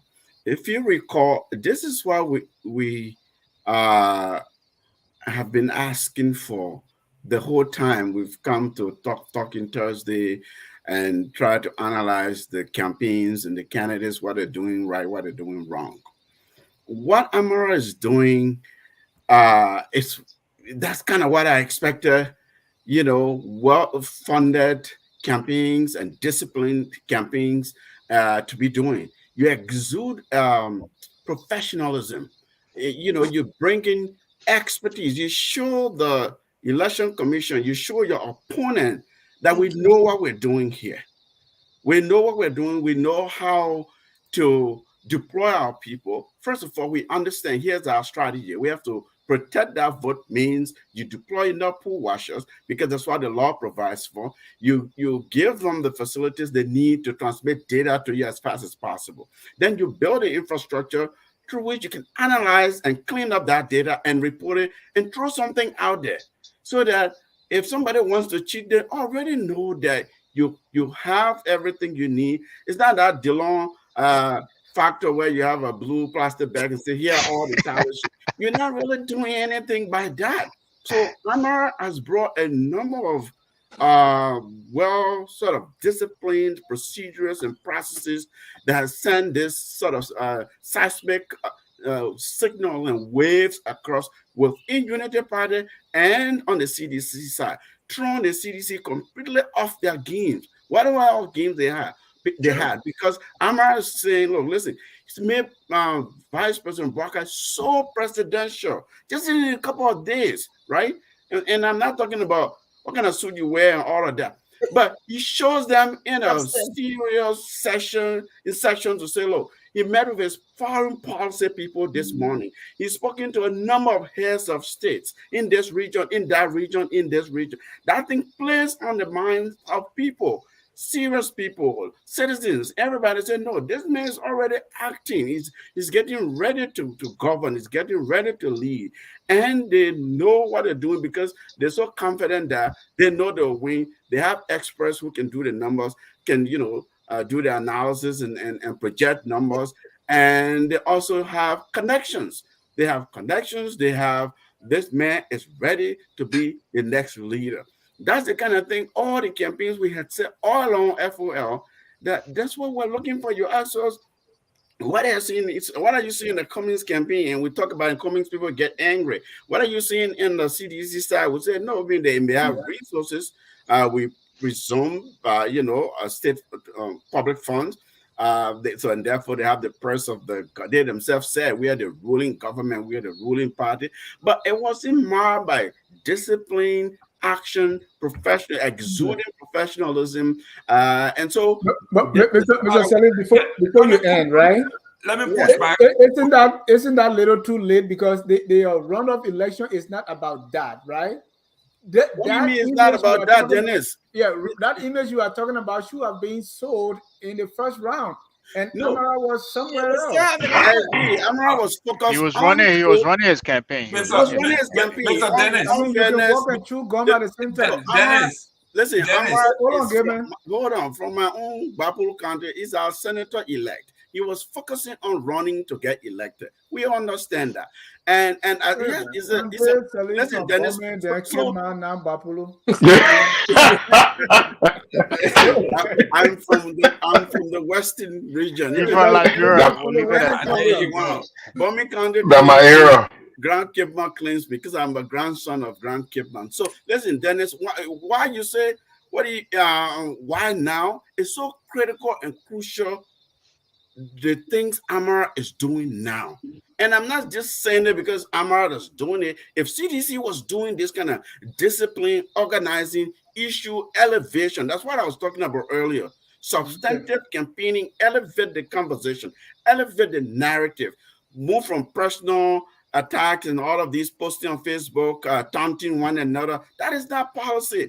I've seen Joe Biden side people vote for him. Hold on, Mr. Gayman. Hold on. I'll just land. Well, let him land. So previous Gayman getting on Eastman and he called exactly. it Amara name. Other Buckeye aides themselves failed this test that we have been challenging them to until Amara really came. That's not suggesting that they weren't working. But you go to Buckeye, you take a picture with him, you post it on Facebook. That is not enough. It doesn't cut it for me. Tell me, what is the policy? What is the substance? What did he do today? Who did he meet with? What kind of system infrastructure do you have in place to track the vote? You talk about protecting vote. That's what it means. So that there's confidence at the end of the day. Any result that comes, your people are actually technical people who know every single number. They know their win number. They know their path to victory. Thank you. Mr. Gabriel, please hold your thoughts. I want to bring in the caller. So let me go to Gabriel finally, and then we'll bring in our callers. Mr. Carter, I talk about. You won't let me hold on, Mr. Gabriel, please. Mr. Carter, I talk about where the election was going to be won or lost. You come from Maryland County. You from the southeast. Is the southeast going to be prominent in this runoff? This time, and I understand there's a lot of activities going on there. What are you hearing from the southeast, and where you think it's going to go? You mean in terms of who they're going to vote for? Yes. I think from what I'm hearing and what I'm seeing, I think they are, unfortunately. The message he was my man, let him finish. Let me land. Can I land? Oh. The man said he was neutral. These are the neutralists in the hiding. Hold on, Glendy. Let me finish. They say the ugly people should go draw water, then bamboo. Exactly. No, on a serious note, from what I'm hearing, I think they're going to go, the UP route. It's what I'm hearing is what I'm seeing there. But as far as their, if there's any focus being placed in that region, no. But I don't think any of the candidates are focusing in the southeast region. I think they're in the, all of their focus. But would it matter? Would the southeast matter in the runoff? Huh? Would the southeast matter in the runoff? I don't think so, and I don't think so. Now, if you said the whole southeast region, then we can, based on the numbers, we can say maybe one or, but there's not a lot of votes in the southeast, to be honest with you. I think especially in the runoff, there's not a lot of votes. Go ahead, Mr. Let him come in, please. I know, right? Gabriel, have you given up on the southeast? What are you no, let me say that I haven't given up on the southeast.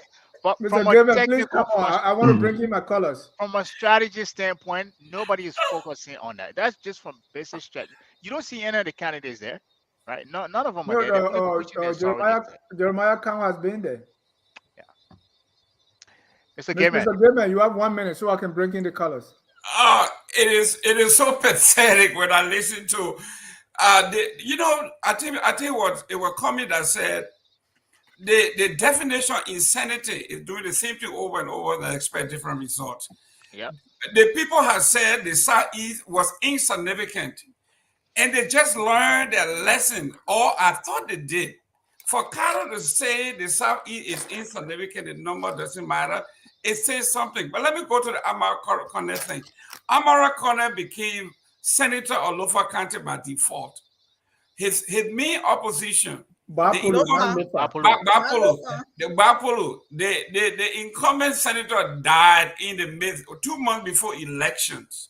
And when I'm looking at Amarakone's number here in Bapolo, in his hometown, he had only 11,000 votes. 11,000 votes. 11. And there's a guy named Matthew Joe in Basso that have 15,000 votes just for a local election. Okay, so here we are. Amarakonen, who you say brings gravitas to your election. I mean, if the joke, it might be the joke of the year. This man could not bring more, not even 15,000 to defend himself. How can he rescue somebody who is down in the poll? Let's look at the strategy in Grand Bassa County. Okay? Nyobli Kanga is absolutely insignificant in Grand Bassa County, and Western Garfield made that clear.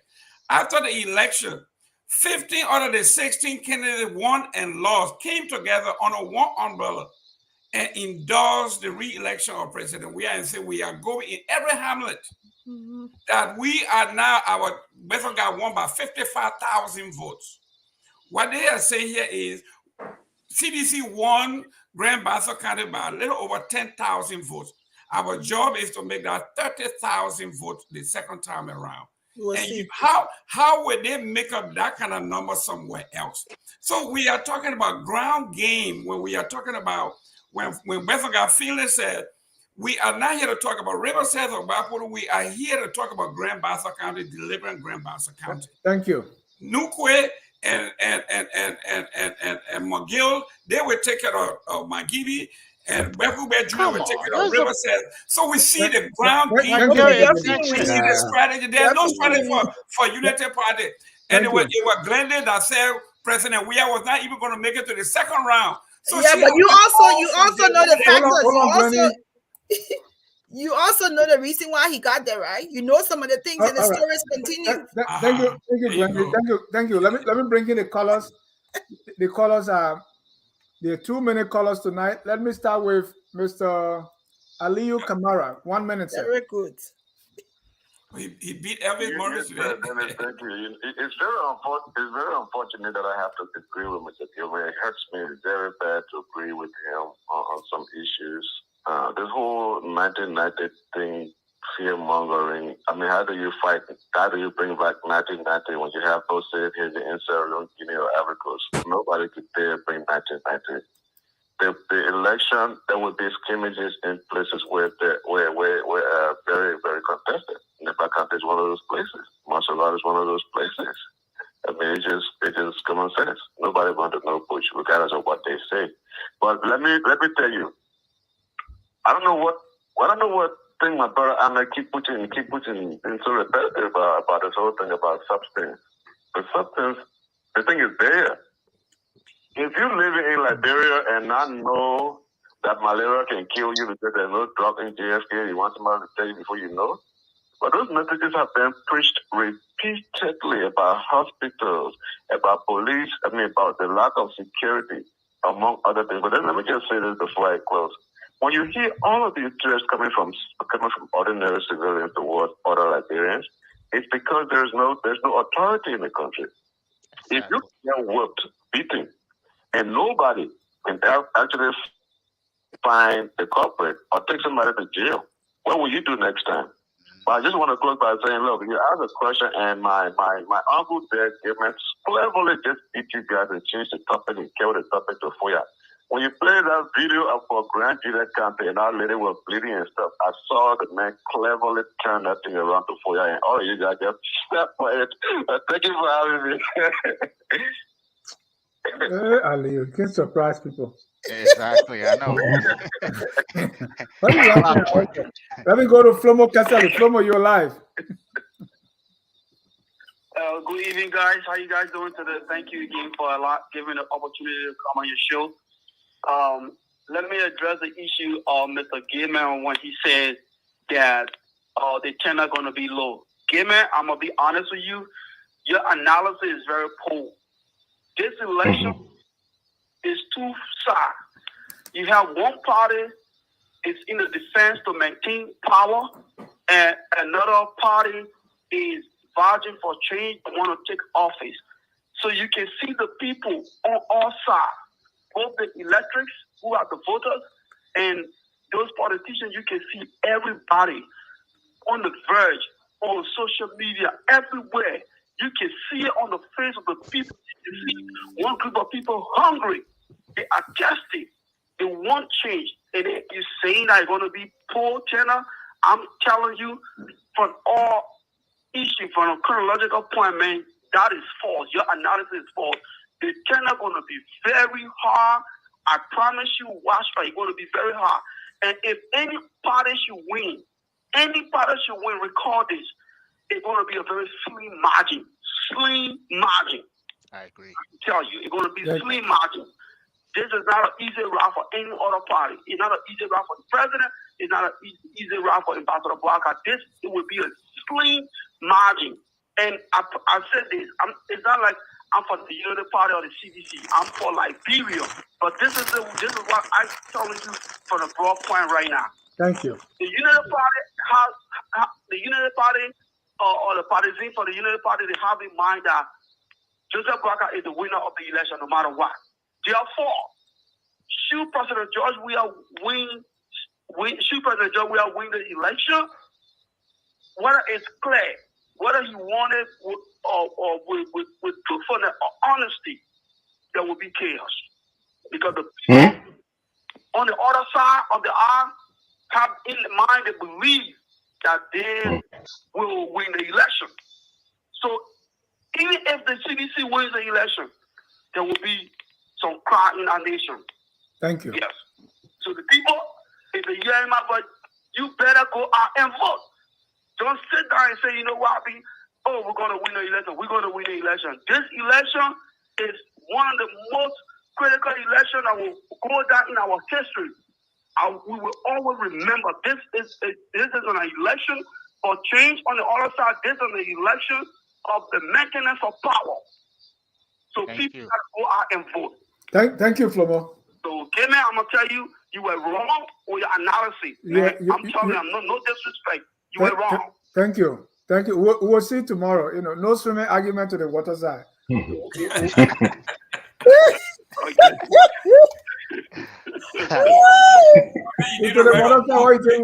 just jump inside, right? Listen, you need to read a book. Yeah, that is very good at that. I like the Bible Let's get story. a wireless caller, 701 area code. Your name and where you calling from? Thank you for having me. My name is James Travers, and I call from Fargo, North Dakota. The first time Go ahead, Jim. All right. The first thing is, sometimes I hear people say that the electorates are hungry for change, and, they are excited, they are in high spirit because they want change, like the last caller said. But if you examine that statement, you'll find out that the electorate disagree with that. Because if you look at the statistics for the first round, you find that more Liberians want continuity than, as opposed to change from the numbers that came from the first round. But anyway, let's leave that. There's a fine gentleman on your team here. I think I'm kind of looking at him right now. He's wearing a vest. I don't really know his name. So It's Ahmed Sirleaf. He's our governor's advisor. Oh, Mr. Sirleaf. Yeah. I listened to his articulation, and he talked about, elevating the debate, and speaking on the substantive issues, and then laying out platforms, and informing the people. And I totally agree with him, because that's how elections are supposed to be run in a civilized country, But unfortunately, I feel kind of bad for the Unity Party people or the opposition, because they still don't understand the fundamental politics of Liberia. Like, for instance, just for example, this beautiful show you are having here right now, tell me, how many people you think that came from selling in the Douala market listening to your show? How many people that you think that we're in that bush in Nima or in Lofa or in Grand Bassa listening to this beautiful show? Not many. So you can even elevate your issues and discuss the issues. Right now, this election, what it is, it's not about discussing the issues anymore. It's about going down, like to the people say Jerome on the campaign. It's about going down, door to door, and house to house, and flipping mind. So that thing American is, so he's a fine young gentleman. But how many people listen to Mr. Collins? But how do you flip? How do you flip the minds now? I never even heard him speaking. I'm sorry, what's that? James, I said if you go door to door, how do you flip the minds? You have to talk. If you go door to door, the people would, if you go door to door, the people would tell you their issues. And you will talk to. If you went deep in the Bufa forest and you told people that Mr. Bouaka met with the foreign minister from Japan, they don't care about that. They don't care what he met with in America.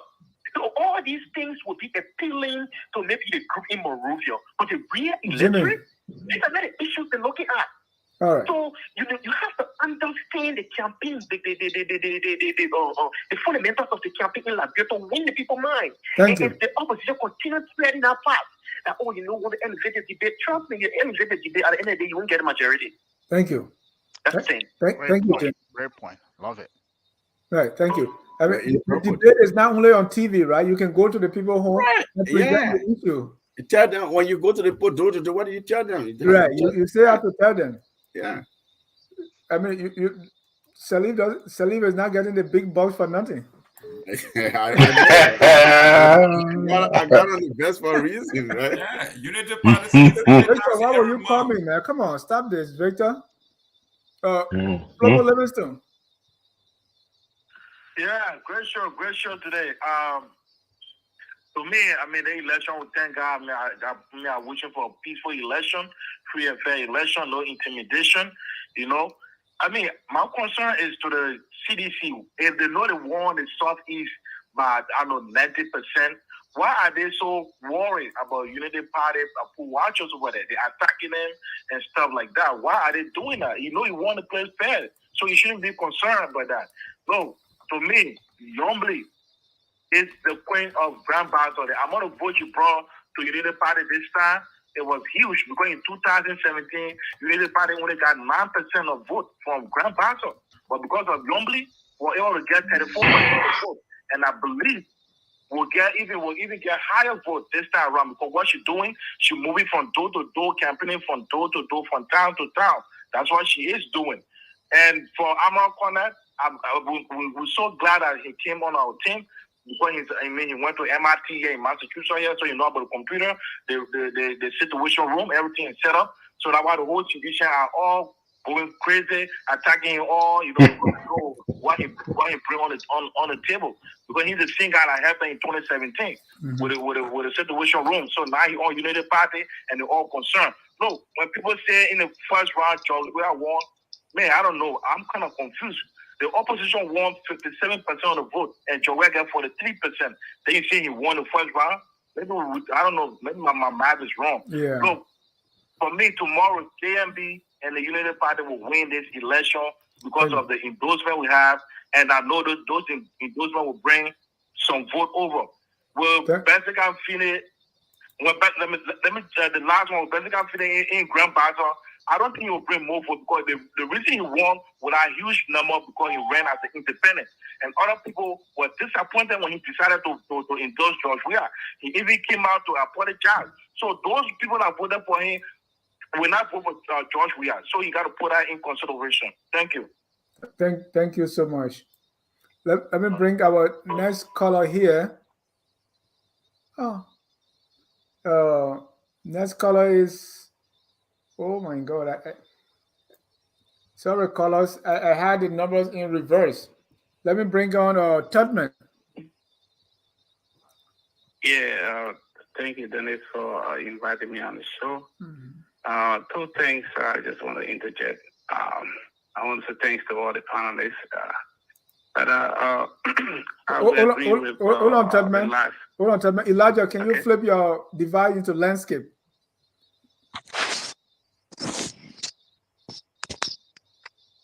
Thank you. Go ahead, Tubman. All right, thanks. Okay, thanks. Yeah, like I said, two things I just want to interject on the show tonight. I agree with the last caller, the caller before the last, who from South Dakota or something. Yeah, Mr. Sirleaf has made a very good point on the show, like everybody else. But I just wanted to tell Mr. Sherry, the senator-elect will not have an impact on the election. I mean, it's already been decided. Like everybody said, the two candidates in the race. It gets a little people in the middle. They got to fight for everybody. So those little undecided people, that's what they're going after. The senator-elect, he have a record, and coming out to say the former vice president have met a lot of officials and things, it doesn't matter. Like the last quarter said, the electors in the people part of Lo-Fi doesn't care who you meet. That's not the issue. I mean, it's not going to pull food on that table. So those things doesn't really matter. I just want to speak. My second point, I want to speak to election violence, because that's a topic we all need to talk about. You know, today I have an experience. I was at a bank. I have a business that I established, and I went to open a business account. So sitting there waiting for one of my business partners, two people walking, a lady and a gentleman walking, an older man. And I could tell they are Liberians because they were speaking, you know. So I was sitting there, and the lady was talking to one of the tellers. So the man decided to engage me. And he asked me, "Oh, are you a Nigerian?" I said, "No." You know, he started going around. I said, "I'm a Liberian." And, you know, from one topic, and then he brought about the election. So he started talking about the election, and I just listened to him, you know, and he ended up saying, you know, the election in Liberia, the current president will win the election, but he will win it by cheating, and it's not going to be easy in Liberia. So what do you think? So I said, well, you know, I just hope the better for our country. I hope not the case, and whoever wins, I hope we accept the results and then work along to move forward. So my point here is, if you want to talk about election violence, it's not only in Liberia. People overseas, every Liberians we are responsible to keep the peace in our country. It's upon us to keep the peace in our country. We might be thousands of miles away, but we have influence. We have people over there that we can talk to. So it's not only in Liberia. Violence are being preached overseas. Yeah. By people, if you see social media, other media, people preach the violence. Yeah. And people That's in what we Liberia started listen with. to them. You see? So we are responsible to tell people, listen, elections, we are all Liberians. We want the better for our country, and we got to stop the violence. After elections, there will be Liberia. We still have to live together. We have to work together to see that our country move forward. So it is upon all of us to talk to people back there. All right, thank you so much. Thank you. Let me bring on Mr. Kalabo Gonglo. Mr. Gonglo, you're live.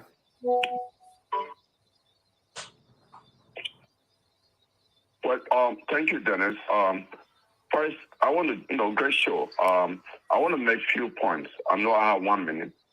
First, my first point is to address myself to the question you asked about where you think this election might be won. I think there are a few areas in Nimba and in Lo-Fi that we need to watch out for. In Lo-Fi, if you look at the first result, the result of the first round, the Loma belt went heavily for Boyka. So we need to look at the result come from the Zozo, Banjoma area. If we are becomes competitive in those areas, then we are in the long night. In Nimba, we need to look at District 4, District 5, and part of District 3, which is the Belega area. Jerome mother comes from Belega. He comes from Belega. So we need to look at that area. I'm saying that based on the local politics and what is happening now. The realignment has taken place in preparation for the second round. So we need to look at, if we have become competitive in the predominantly Geo area in the north, then he has a good night. That would be an indication that he's going to have a good night. The other parts of Nimba, I believe, it's my projection that he's going to do well. That's one. But then I wanted to just quickly comment on this whole issue of what I'm arguing about substance. what Ahmed brings to the table, I don't want to take anything away from him, but I think he's not talking about substance yet. Because I'm following the Facebook comments, I'm following some of the things you talk about, maybe email issue. That's not substance. Like who gave email password for money in 2011. That's not substance. It's like the same gotcha politics that we're talking about here. Okay? And we all know this is like a rehashing 2011 because he was one of the closest person to the Sirleaf administration or to the Sirleaf or hegemony. So he and the CBC got battle each other. So it's like if he comes and starts to say some things like basically reminding them of the battle of 2011. So they're going to respond to it. So it's not really bringing the issue. I don't know what are the new issues that he has brought that people never talk about it. So I don't think we should elevate it as doing what. Look, War Room, we all have done War Room. War Room is good, but it's also part of it. It's a mind game. The way our election is our electoral system is designed, you can have your War Room. The scanning of the ballots of the results, the tally sheets from different polling stations. Most of the time, yes, you can even get it fast, but I know, particularly for Liberia, the writing and the way things are done, sometimes people struggle to even get the correct number in the war room. You have to send people to the data center and NEC to verify some of the things you are getting, But at the end of the day, NEC is the one that has the legal authority to announce results.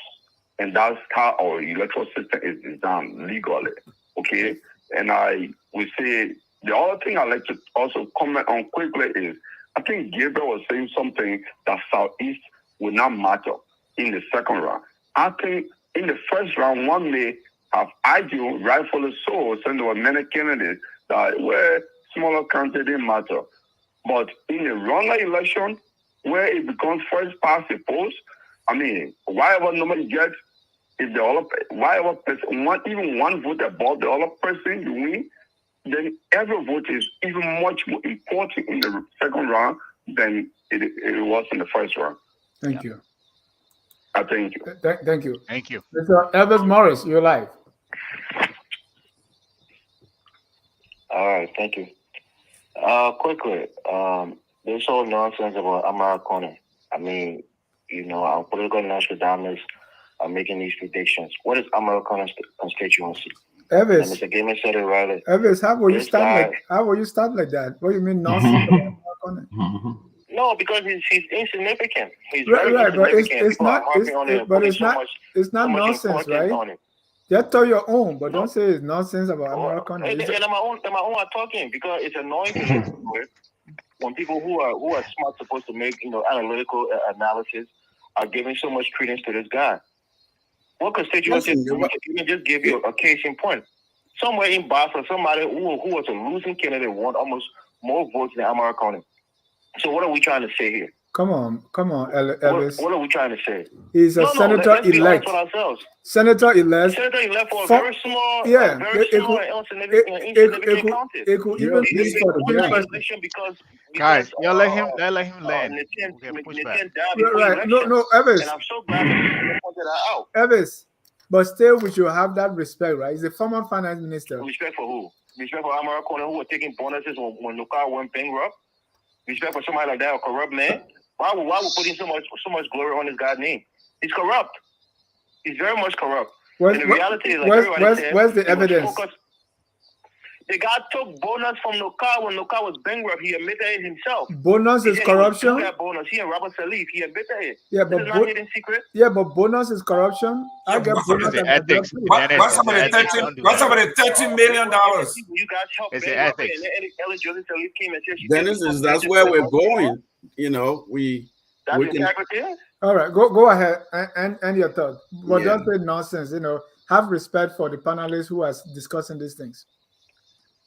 Right, and the point I'm making is He's insignificant. He doesn't have any large constituency. He comes from a very small county. What are people relying on? Coming into the election 2 weeks or 3 weeks before the election, and somebody that's going to add any value to it. And this whole thing about violence, look, CDC, whoever think they can bring violence in the elections, CDC will respond in kind. Whoever you think you got behind you, CDC got it on the people behind them. They're just waiting. This election is going to be simple.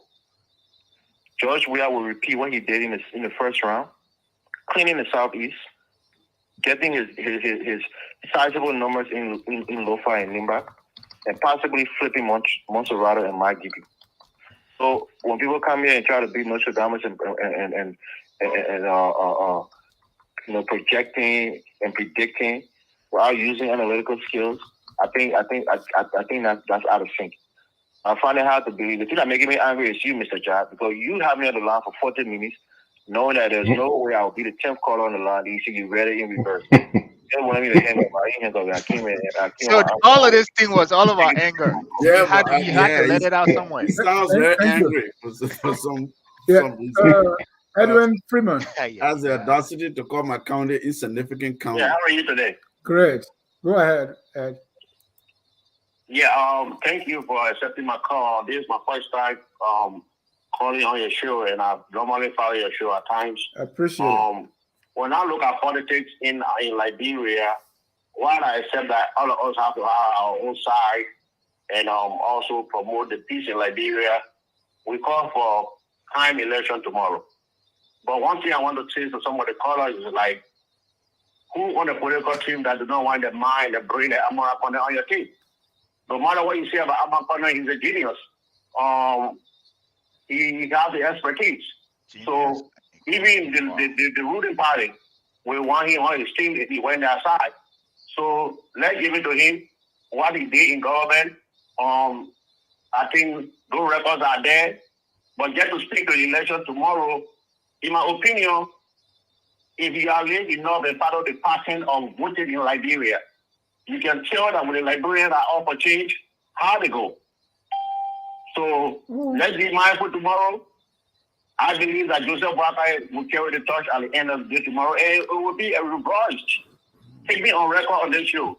It might be a reverse of 2017 election. If Joe Weah win 3 counties tomorrow, you call it a bet. I'm telling you, the Liberian people are all for change. The economy, everything. They're going tomorrow to vote over 1 minute, and you will see it tomorrow. And I will come back on the show to tell you that I told you that. Thank you very much for taking my call. Thank you. Surprisingly, we still have more callers. So callers, please be very brief. Elvis admitted that he was angry, and there's no room for anger here so that you spew out profanity. When I sorted the call log, I had it in reverse, but he said it was deliberate, so he will hang up. That's the kind of mentality where we always suspect cheating, even if there's none. Mr. Thomas Cannon, Thomas, I have to give you 49 seconds, and then the last caller will have 38 seconds. No problem. Thank you all very much for the show. Now that I noticed that Elvis was angry, his anger actually took a hold of him, because I thought he was coming to discuss as an analytical person, if he is, to actually discuss some of the issues that Amara Kone has lifted. But he leaves the argument and goes to the size of the country where he has won. So it really did not make any sense to me that he doesn't bring any value. I think the value he brought was to actually elevate the debate that the CDC has not been able to rise up to. And therefore they are talking about he was this kind of student when he was in MC and all of that. So I think Amara Kone added a lot of value to the campaign over the past couple of days. And this is something the CDC could not stand. And this is typical of CDC and their supporters. Once you elevate the debate, they will just insult. So Elvis, come down from that angle. Tomorrow, George Weah will be defeated, and Liberia will move forward. Thank you so much. Thank you. And full disclosure, Amara and I, we went to high school, Monrovia College. I was a senior. I was, and we all work in the refugee school system in Guinea. Yeah. We both came to America, and we live in Philadelphia. We interacted. So he's brilliant. And whatever our political difference, you can't take away from him that he's a smart guy. Our last caller, 443 area code, your name and where you calling from.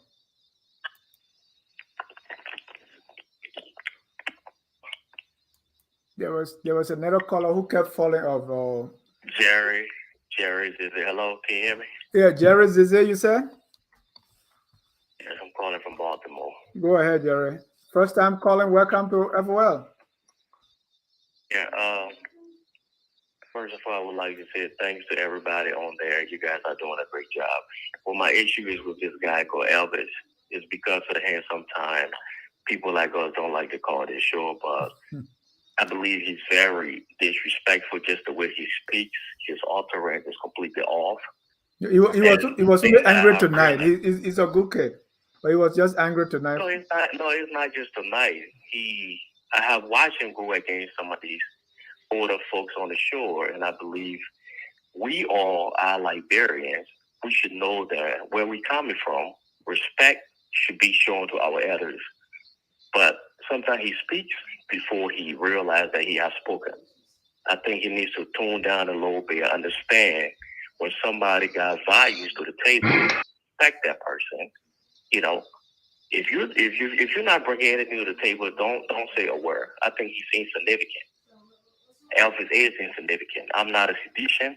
I'm not a UP guy, but let's keep it neutral and be respectful and let us follow the point, sit back and watch the ball roll. Right. And Jared, he's significant, you know. Let us all, you know, respect one another. Right? Just like Elvis, I told him. Thank you. All right. Thank you so much. All right. Gentlemen, time is fast spent now, but I want your reaction. Let me start with Mr. Sirleaf. Yeah, because I got a lot of hate about the Amara.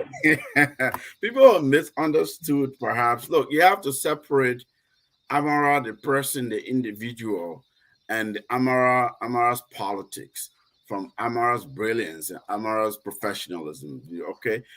Any Liberian, for that matter, from their politics, whether you agree or disagree with their politics, or whether you like their person or not, versus the good you see in them, the good you see they do. In fact, that they're from your country, I think, at least from where I come from, my tradition is you have to be honest and transparent and lift that up. And you may say what you may, that he came late, you know, elevating, you know, my friend, Mr. Gongo there, that you can have your situation room or war room, you know, what kind of new issues you're bringing.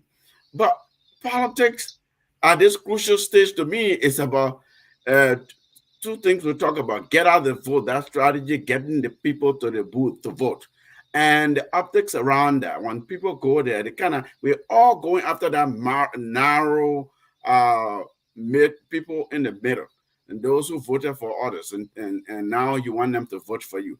And what he's doing, yes, it puts food on the table. It shows that this person, when you elect them, they will have the right connections and the contacts to bring investors to the country. You know, they'll bring, I mean, so I could go on and on and on. So I disagree with some of those general points they made about Amara. I believe, based on what I've seen, look, Amara is not my personal friend. We don't have the kind of contacts and connections that Dennis, you and him may have. We don't have any history in the past at all. I worked for a major international donor government, and I used to work closely with the Ministry of Finance. That's the only relationship I've seen, all that I've had with him. Other than that, I'm just saying what I see from a distance, from my vantage point, and as someone who has expertise in some of these stuff, it brings value. You look at the optics, you're projecting this person as someone who's presidential, who has advisors, and the advisors have expertise. And this expertise, bring this and bring that to benefit the country and the citizens. It will move the country, will make progress. That's what I was pointing out. I don't know Amara's politics. I don't necessarily, Bapul politics. I'm from there. We have some differences there, and that we can't go into that. But I'm a Liberian. He's a Liberian. We're all here for Liberia. We have to elevate people. We have to point out when we see brilliance, when we see somebody doing something good. I said, even if it was the CDC who did that, I would have said the same thing. We've been asking all the candidates in the race throughout the campaigns to do things like that, that will professionalize the process, that will mitigate some of these negative practices that we're seeing here. So that's why I wanted to speak to that. I think that was the main thing I wanted to just comment on, Dennis. Thank you. Let me bring in my last caller here, and then I'll get your closing. Mr. Victor Nambi. Thank you, Mr. Ja. I tried so many times to call in. Let me commend you guys. Great show tonight. FOL, you never disappoint. So the discussion was pretty good. I'm a little bit disappointed in my friend Glendy. I know she has left the show, but when she said Amara's endorsement, garner more attention than the CPP's endorsement, and I'm wondering what was she watching? These are some of the. But Glendy, I've never been your friend, so why you say that? And she's my cousin sister. But anyway. But listen, all of us here, all of us here are junkies. We follow the elections, process here. It is, the analytics always inform you where to go and get your votes. If you notice here, these big parties, they would devote their time, energy, and money in those places where they know the well will keep giving. And this is in reference to your question of, who do we think, or where would the elections be won tomorrow? I think the majority of the voters are locked in, and this is to, speak to Mr. Sirleaf's assertion that, Kamara is changing the narrative, he's bringing in substance. It is well and good, but I think it's a little bit too belittled. I think most of the voters are locked in. I believe the party or the team tomorrow that will get out and make sure their people get to the polls to vote. And after the voting, that will make sure the votes are counted, because this has been a problem. The CPP is a direct victim of this. As much as we had our poll watchers, yet you have to ensure the votes are counted and the numbers are recorded correctly. And the numbers that are recorded are reported correctly. All of these little details will either declare a winner tomorrow and doom the other. So tomorrow we'll all be here. We'll be watching, God bless Liberia. We hope the best man wins tomorrow. Hopefully, after all of this, as we continue to insist, we'll all come together and rally around whoever the winner is going to be, whether it's going to be President Weah or Ambassador Barkai. But again, thank you guys very much. Great show. Take care, guys. Thank you. Thank you, Mr. Victor Nambit there. Our last caller. Gentlemen, I think you agree. Great show. Let's go around the room for your closing. Let me start with Jimmy. Well, and we have touched some sensitive areas. I think we all can take away this, that no matter what happens tomorrow, we need Liberia to continue for Liberia to be successful. And I think I just have to say this. I noticed a lot of praises went to Amara. I'm not sure it's because of his academic successes, or is it because his way of speaking? But what I really believe, that this shows how good a leader Madam Sirleaf was. Because you have to identify leadership, management, you have to be able to identify talent. And identifying that talent and bringing them closer to you, and you nurture that talent until they become famous people, like Gaffon, like Kone. I think she had a good eye for that, and that is all what is going to require here to turn this we administration around. You need to bring good talent around you. That will turn things around for you, and that I mean basically. That thing can be underestimated. The amount, by bringing the right people around you, how much of an impact that can make. So it's good to have Liberians being recognized for their skills, but this is what we need more of, and this is what has been lacking.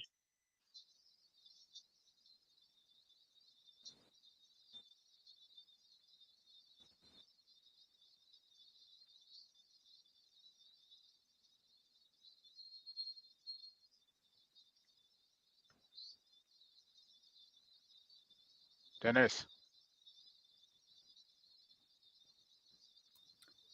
Right? The runoff. This is Yes. election night. The runoff election night in Liberia comes your way tomorrow at 7 p.m.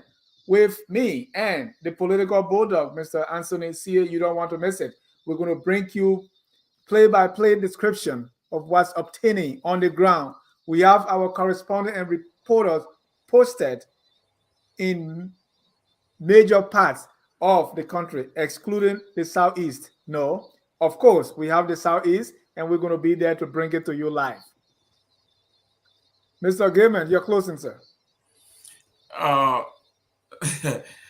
Obviously, we have pontificated enough.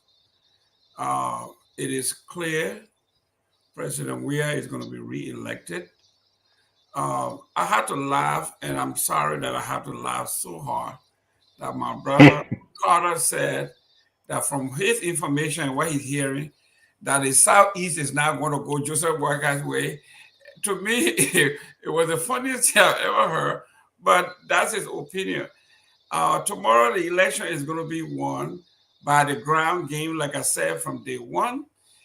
You can bring Shakespeare, you can bring all the philosophers. Okay, at this time in the electoral process, it's about getting out the vote. You are not convincing anybody anymore. If you are lucky to bring out all of those that you brought out in the first round, okay, you win. We know that there will be a drop off. People who don't believe that the turnout will be lower than what it was. I think the person got me wrong. Remember, we had tons, a huge percentage of the population, the voter population, that were trucked all over the country. Even if that accounted for 1 or 2 percentage points. These people who have won took years to prepare a budget to transport these people around the country. That election is over, and within 2 weeks, if you don't have the resources to transport people from Grand Bassa to Montserrat, Grand Bassa to Nima to Lofa, to do all of those things again within 2 weeks, it's almost impossible. So we know that just based on that, the number is going to decline. Yes, the turnout is going to be high because there's passion, but the number is not going to be 80% as it was in the first round. And in that case, he who brings out the most, these are the time when we call for the true believers, those who are die-hard supporters of Joseph Boyka and George Weah. They will come out, and he who brings out more will win. It has not. We are not intellectualizing this election anymore. This is about getting your people to the poll, and this is what it is. And whoever get the most people to the poll wins. And I think with the ground game, the accelerate and the resources that President Weah has, he got the day tomorrow.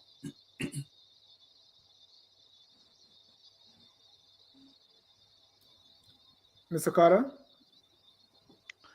you're closing. Yeah, Dennis, thank you. And I think this was a great show. I hope we talked a lot about a lot of things that are happening within the country. But I think what I want to close with is basically the reason why every single Liberian is going to the poll to vote. And basically that is the mandate that they're going to give whoever wins, right? Regardless who wins tomorrow, they have a lot of tasks at hand. They have a big task at hand. That task is that we have a country where the economy is stagnant. We have a country that has not recovered from a pandemic. Since the pandemic, we've been stuck. We have a country right now with a mountain debt crisis that is getting to crisis level. We're almost at 60% debt to GDP. Right now, that economy has 100 million debt service on that $2 billion debt that is going to be taking up 12% of the budget, regardless of how much we get, right? So we have 70% almost of the reoccurring expenditure of the budget. So that leaves us nothing to invest with.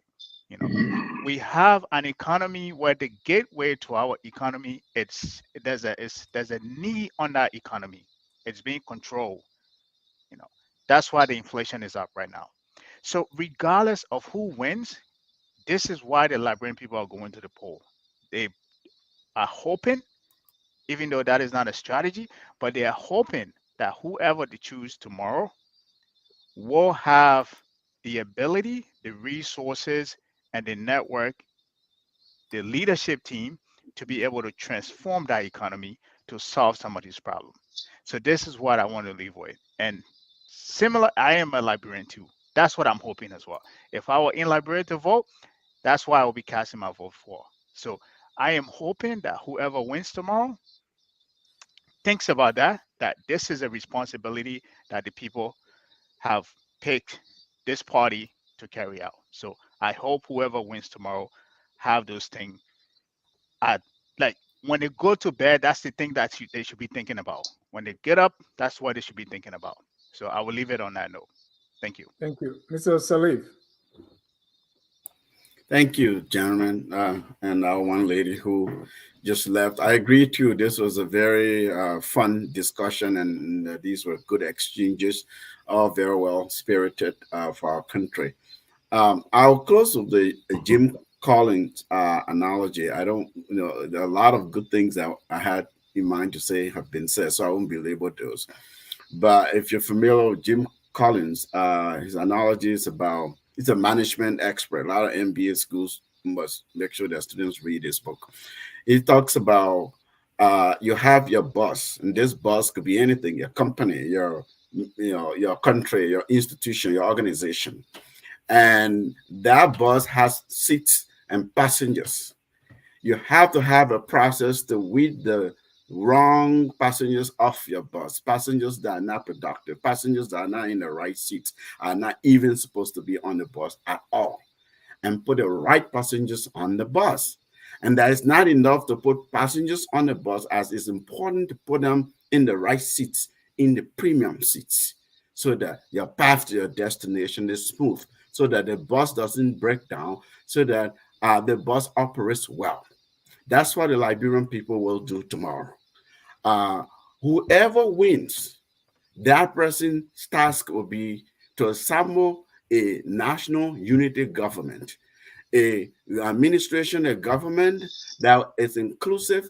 I'm hoping, that's my hope, that brings Liberians who are experts, who are qualified, who are competent, who care about the country, and their country alone, not for their own good, so that we can make progress, because we are in a very tough place as a country. And I think that's why the Liberian people will vote for tomorrow. The massive, unprecedented turnout we saw in the first round, that's what they were saying loud and clear, that this is distress in this country. We want to address this distress. So tomorrow, the people are going to weed the wrong passengers, or prevent the wrong passengers from getting on the bus, and get the right passengers on the bus, and identify the premium seats, the right people in those seats, and the driver tomorrow. And I hope they pick a better driver that will lead our bus to the right destination. Thank you. Also join us tomorrow at 7 p.m. for Abby Tyler's Healthy Living. It comes to you every Tuesday at 7 p.m. Tomorrow, she's going to be talking about diabetes awareness. Diabetes is a big deal, especially in our Liberian community. Please tune in to Abby Tyler Healthy Living, 7 p.m. this and every Tuesday, right here on Focus on Liberia. Our friend, Mr. Elijah Washington, making his debut on FOL tonight. You get the last word. Yeah, thanks, Dennis. I think it's been a privilege and an honor to share the platform with your guests. I think it's been a wonderful show, and I mean, we discussed a lot of great things, and I think our listeners out there will learn a lot of things from what our platform, our guests explained this evening. But before I end, I would just like to end and make an appeal to tell people who's going to vote tomorrow. The political parties have played their parts. They have talked to their supporters. They asked them to go and vote. Tomorrow, I just want people to just follow the rules now. Follow the rules of engagement. The National Elections Commission is going to be the one who's going to lead us tomorrow. If for a particular reason something happens tomorrow, please follow the rules. Political parties, tell your supporters to follow the rules. If there's something going wrong, jot it down. Go back to the National Elections Commission, lay your complaint, wait for the appropriate time, go through the processes. Do not let them come in the streets. Do not let them, caught up the elections. Today, what I saw happen in one of these districts with that car incident, that was not a good thing. And, you cannot stop the Elections Commission from doing their job. If for a particular reason something happens, do not stop them from doing their job. Let them do their job, take your complaint to the National Elections Commission and follow up. And that's what the political parties need to do. Instead of telling your supporters, we're not going to let you do this, we're not going to let you do this, we're not going to count this vote, you're not going to move the ballot box. That's not healthy. I think that's unacceptable. That's not healthy for the election process. So tomorrow, I just think that our elections commission are credible. They have done all they need to do. These political parties that were complaining during the first round that something was happening, I never heard any of them went to the National Elections Commission and say, hey, this is our complaint. This is our complaint. We're going to take it. No, they didn't do any of that. They just talked. There's all these noise around. They never go after it. So I'm just appealing tomorrow that they would just let their supporters go there, go and vote. If something's happening, follow the process, go to the National Elections Code and make sure, even if you have to go to court, but don't bring the supporters in the street to disrupt the entire process. I want to thank our police officers who will be out there tomorrow, our nurses, our pool workers. Thank you for the work you do, and just do the best you can for the good of our country. Thank you, gentlemen. Want to thank you, and of course, our lady who left earlier. Thank you for the show. Great show. Want to thank our viewers, those who call in, those who commented, and even those who will watch later. Always focus on Liberia, man. We've not accomplished anything in our lifetime, focus on Liberia is enough, and I mean it. Thank you so much. Tomorrow is a runoff election. I want the country, all of you, go and vote peacefully. It's sad. It breaks my heart when I see people in the same village. Now they are fighting and killing each other for politics. Yeah. It's very sad. These people come from, these are people that play Mao together, they play Oscar together. Yeah. Now, because two person, one job, and you want to kill yourself. So please don't do that. Have respect and love, because after the elections, after all the billboards are down, we will be here as Liberians. So please, safeguard our democracy, do everything to protect it. If monkey at the top of the tree throw his own baby down, the rat has no option but to crack the head. So if you throw your own baby down, the rat busts the baby head, don't blame anybody. Hey, man, that's a yeah. You hung around too many old people. Exactly. I'm old. But let's end with our song that says we are all Liberians. Regardless who you are voting for, we are all Liberians, and all that matters. Good night and God bless you. Ciao. We are Liberians. Liberia is our home. Liberian people.